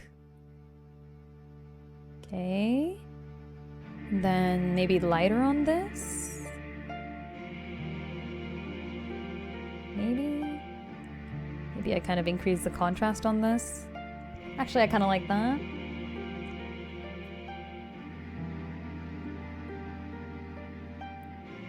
Here we go. Linear burn. Maybe color burn? Ooh. Oh, that's cute. I think I'll leave it like this then. Maybe add? Nope. Alright. Color burn it is for now. Okay, now what? Lines or shadows? Shadows first. So you usually want to do like lighting first, but I guess I've already done some of that.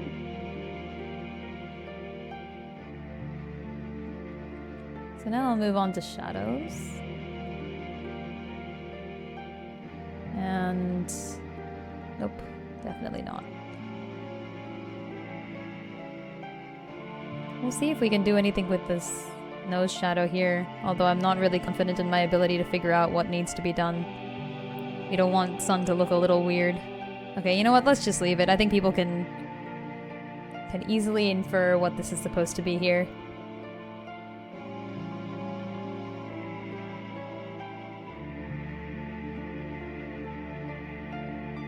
Okay. So I do actually like using shadows in a sort of like detailed place-by-place way, which I should get out of the habit of, I think, and start thinking about like the whole image. So I need to do maybe a little more practice on that.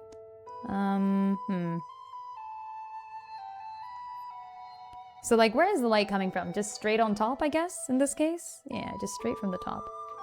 So we'll try to highlight the features here. Actually, maybe straight from the top and like a little bit to this side is what I'm thinking the light is coming from. Also, did the music get quieter? People still hear the music? I'll put it up a little. There we go.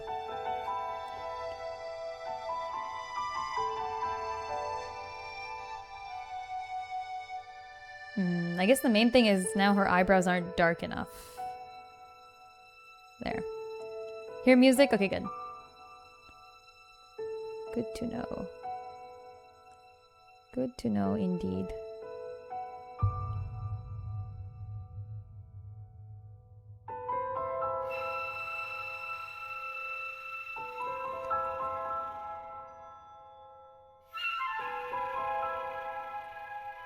Yeah, maybe something like this.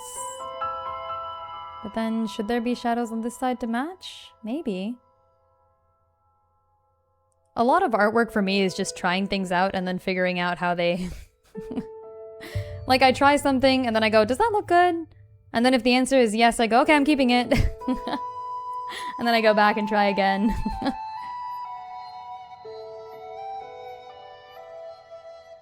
Okay. And then shadows on skin are always a different color for me. Usually you want to use like red. Even if they're not super embarrassed and blushing. Which in this case she definitely is.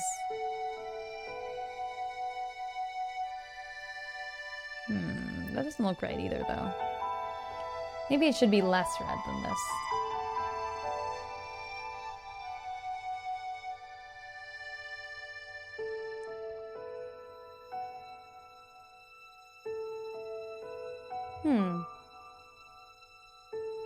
Maybe something like that? Maybe a little more red than this? Let's try increasing the saturation. Yeah, okay. I'll do something like that. And then I think I also have to like remove the sketch shading that I did down there. I think that might be what's making it look odd.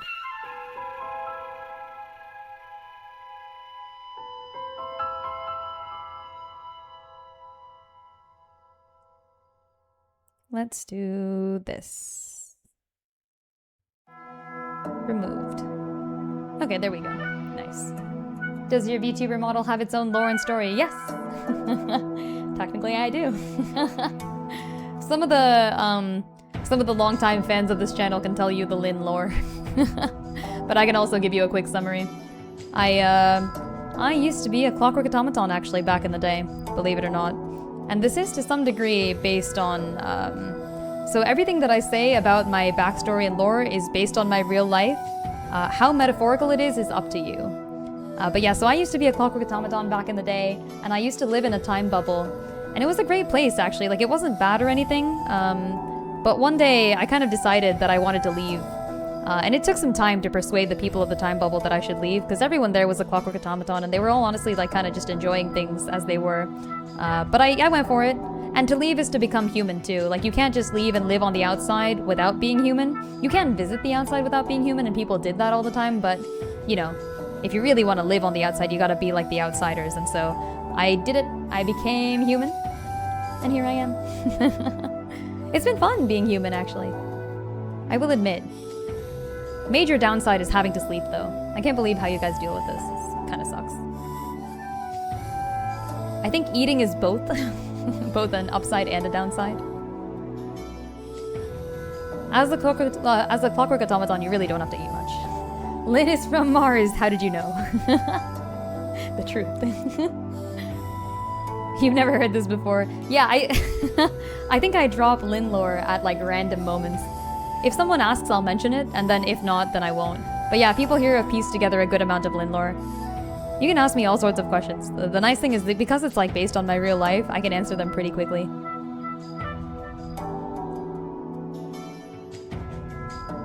Okay, this actually looks not too bad, I think. The time bubble seems like the real part. Yeah, you called it. Yeah, it really did suck though not having the same, because I would leave the time bubbles every now and then, by the way. I wasn't stuck in them. It was just difficult to do so. And because we were specifically isolated from time, we didn't have much in the way of technology. So it did kind of suck sometimes to like go outside and see all these people doing cool things and like having cool technology things. And I mean, we had, don't get me wrong, we had like the necessaries to survive. What is this? Oh, it's a shadow. And it's not like I ever didn't enjoy it, by the way. Like, I enjoyed the time bubble. I still go back and visit over there every now and then. You could consider me actually somewhat high-ranked in terms of, like, how people in the time bubble view me. So whenever I go to any time bubble, to be honest, it's nice. Especially the ones that are, like, local here. People know me in these time bubbles. Like, I show up and people will be like, oh, it's you. And I'm like, yeah, it's me. Obviously in the further away ones, like, yeah, no. But like around here at least.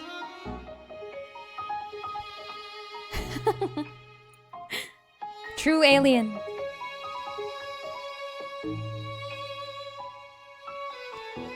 This would be funny if Dust was still here. Because Dust's streamer story was that she was an alien from the moon.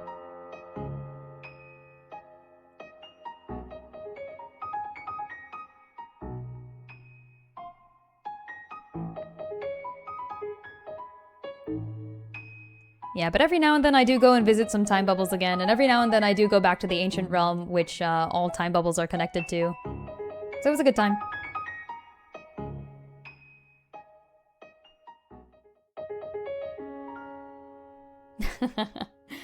Sky Zelda sure is. Sure is. What was the strangest thing about becoming a mortal human? I would say maybe the freedom.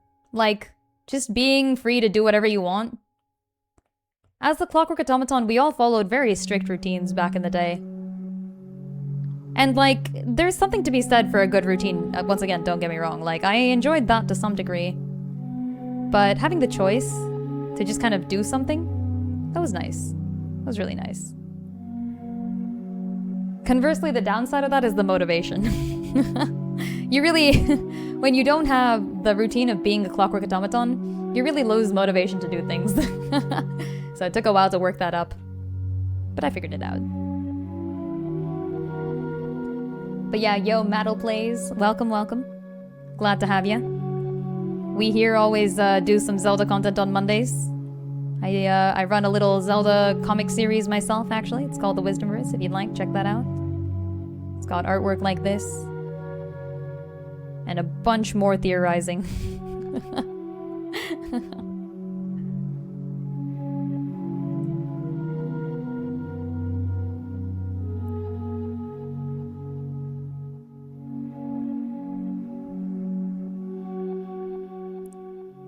See, the problem with me drawing hair is I always draw hair in like this, like piece by piece way. Because I feel like it looks prettiest that way. But the thing is, when you're doing overall shadows, they say it's best to like treat each piece individually, but still think of it as part of a whole. I guess I can ignore that for this one because the light is coming from one specific direction, but in the future, it's something I need to practice. Like, area-based lighting is something I need to practice.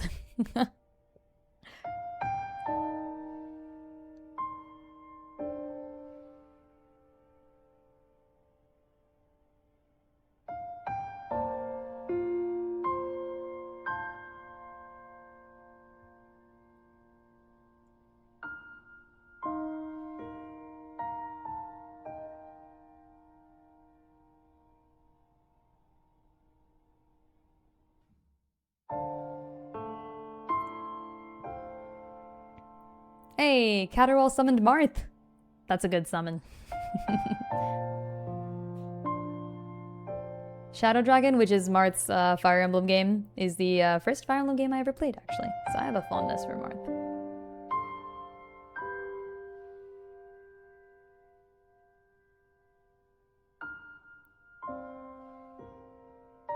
I have to agree that Shadow Dragon isn't like an amazing game, but it's a good one. It's a good one. As a friend, you are replaceable. Farewell. Okay, that joke isn't gonna make sense to anyone.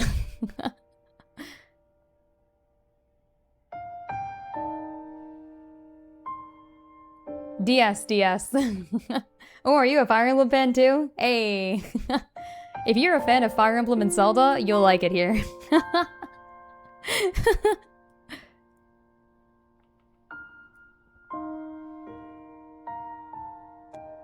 Yeah, I'm actually a tactical RPG streamer. I play challenge runs of tactical RPGs.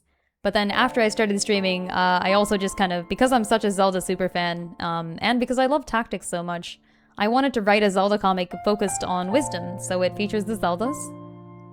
And then some people here know me from that. So, whether you like tactics or Zelda, or neither, everyone is welcome here. Yeah, I think this way of drawing hair, I need to kind of like... well, I like it, I guess. I'll figure out. I'm gonna clean this up more as I go on, though. Mainly in it for certain characters? Ah, fair enough. Which characters? Are you a Three Houses fan? If so, have you heard of Fire Emblem Fortune's Weave coming out soon?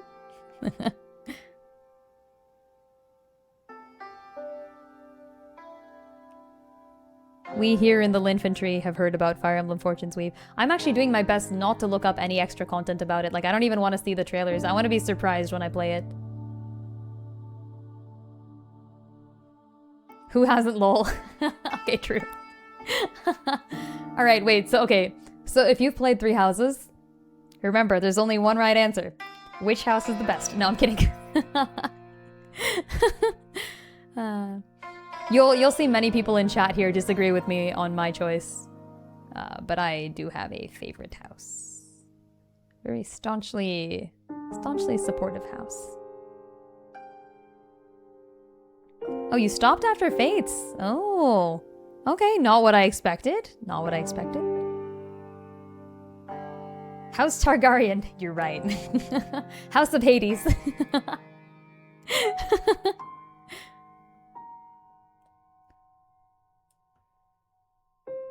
SMH, there are 4 houses in Fire Emblem 3 houses. Why is it called 3 houses? Can't believe. Switch games didn't really get you. That's fair, that's fair. Actually, if you liked Fates for the gameplay, you might really like Engage, I will say. Only played a few but want to play more. Hey, no worries, by the way. And I think, I do want to make clear, there are some people who like kind of gatekeep fandoms.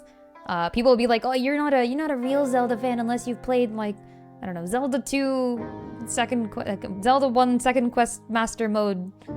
That's not a real thing, but but like I do want to say that that's not a thing. Like, please feel free to fan over things. Playing the game is not required. Playing every game is certainly not required. Some games are difficult to access. Some games are really difficult to play. Oh, you're a Birthright fan. Interesting. Okay. I will admit I'm much more of a Conquest fan, I think. I will admit. Sakura's good, though. Sakura's good. I will admit to not liking Takumi. I looked at Takumi and I'm like, oh, you're very understandable, but you're just not the type of character that I go for here. Same thing with Dimitri in Three Houses, where I'm like, look, I understand entirely where you're coming from here. Like, you've got a point, but just not the type of character that I enjoy.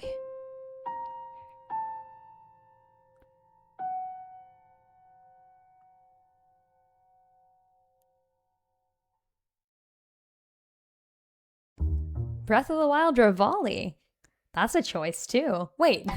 No similarities, by the way, between Revali and Sakura. Like, you have picked 2 very different characters. I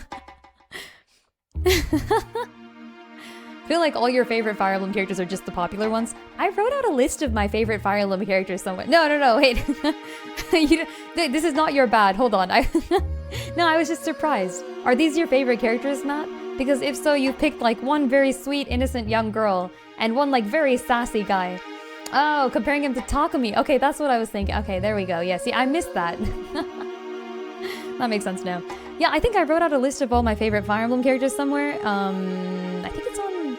I did like a little short sketch of 2 of them, right? So then I must have put it on Instagram. It must be on the Instagram somewhere.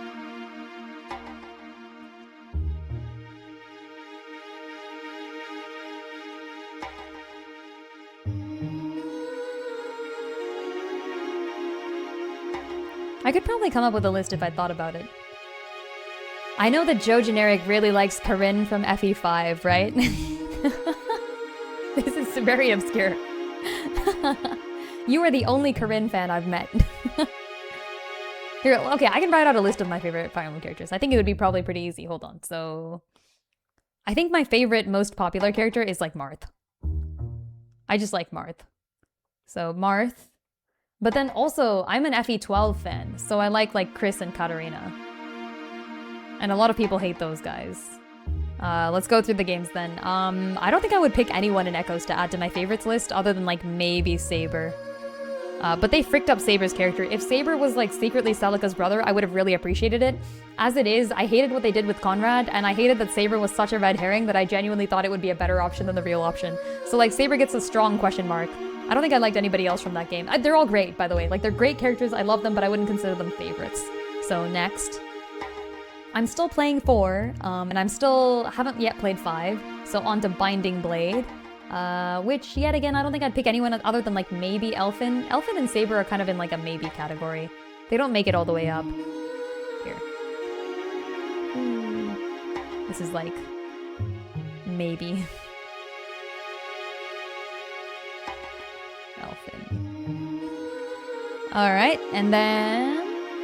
Binding Blade, which has a lot of characters that I really like. I'm a fan of the Scholar archetype, I will admit, so maybe Canis just gets in here by default. Actually, you know, sorry, rip Canis. If I can pick one person from that game, I'd pick Eric. He's like not the best mage. I like every mage in FE7. I think that's basically it. Eric and all other mages in FE7.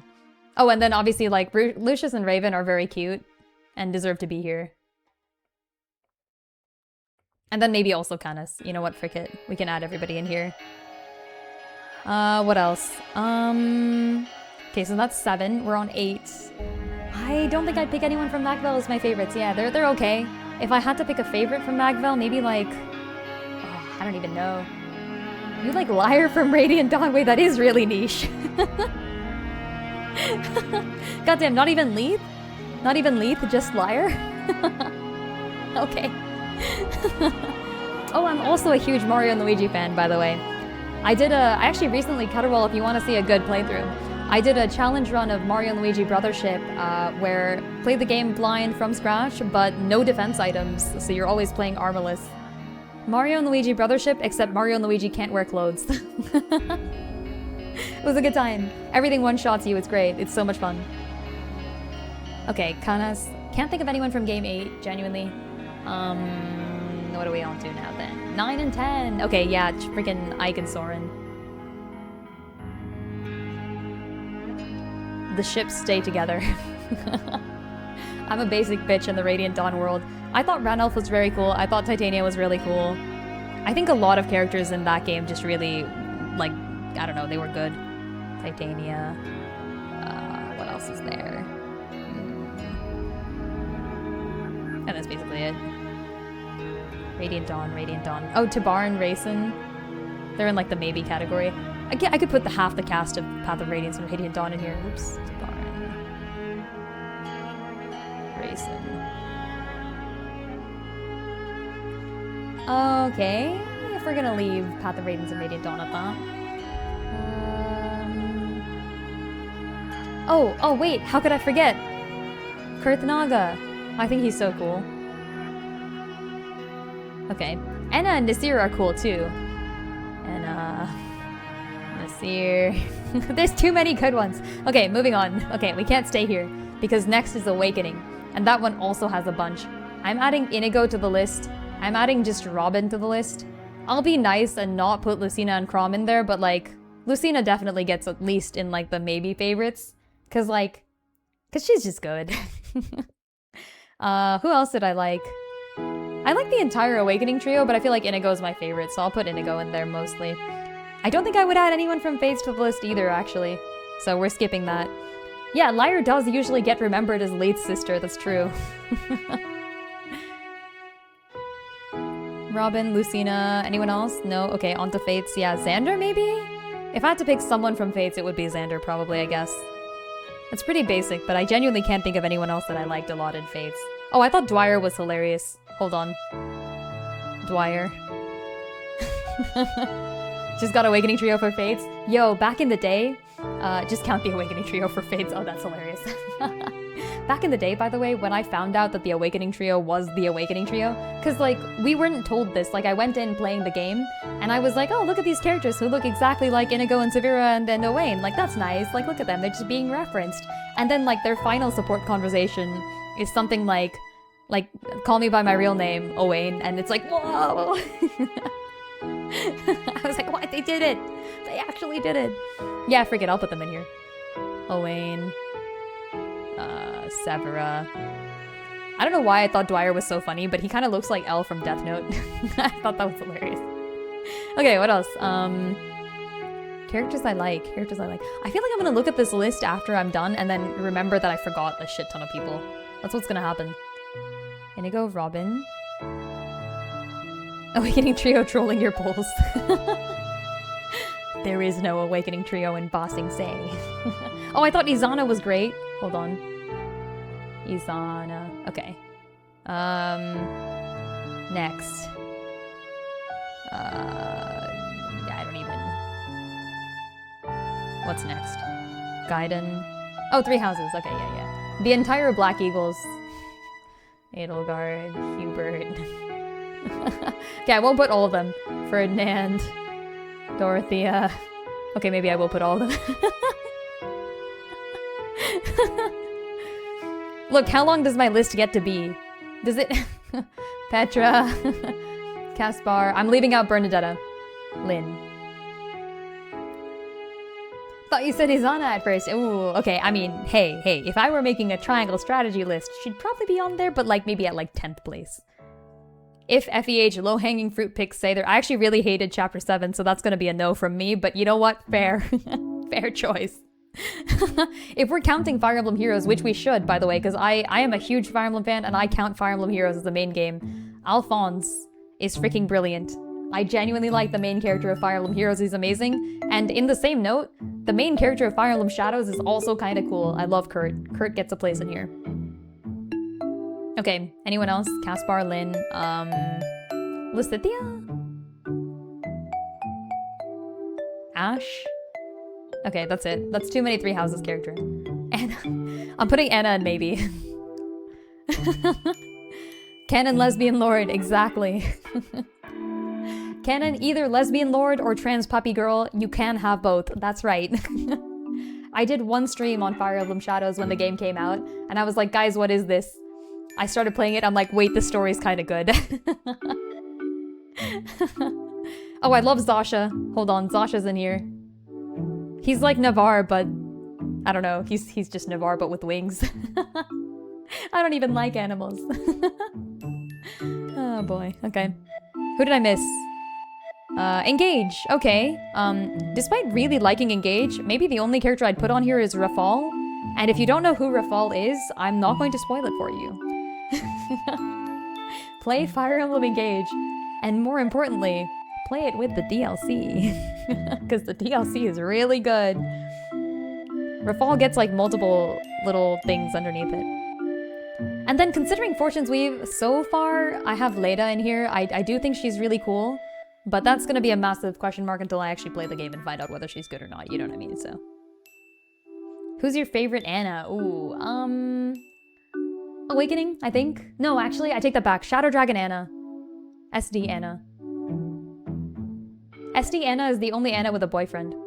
Which, reveals to us that Annas do reproduce sexually and not asexually. Did you know that Annas do not just clone each other with mitosis? Were you aware? Oh, man.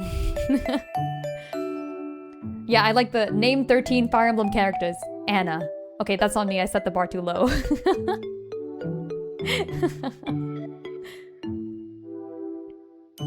Fun fact, I believe FE2/FE15 are the only Fire Emblem games without an Anna, because Anna just didn't exist back then. Yeah, that was definitely me. I was like, I'm gonna play this Fire Emblem Shadows thing so I can hate on it properly. And then I played it and I'm like, oh shit, wait, no, this is actually really fun. Oh no. Okay, anyways. After Sun's entire list of... We're gonna remove that real quick. And we're actually also probably gonna end stream here for today. Thank you all for stopping by, folks. Much appreciated. If you haven't joined the Discord, you should check that out. It's a really nice place, and we talk about Zelda games, tactical RPGs, all sorts of fun stuff over there. Most importantly, I keep that updated with when I'll be streaming and what I'll be streaming, so if you're wondering to yourself, hey, it says on the Twitch schedule that Lynn should be streaming today, but she's not online. Usually it's because I've already updated the Twitch, that I've already updated the Discord chat about it, but it doesn't show up on Twitch because Twitch chat is, or Twitch scheduling is kind of bad. But yeah. Let's go ahead and give somebody else a raid. Let's leave with a raid to somebody. Who are we going to raid today? Let's see. Doing a stream. Looks like Acid and Aid is doing a stream. Let's go ahead and give them a raid. Here we go. Raid Acid and Aid.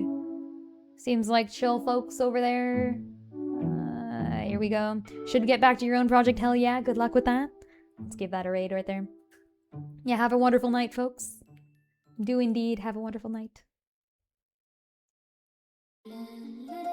And I'll see you all later.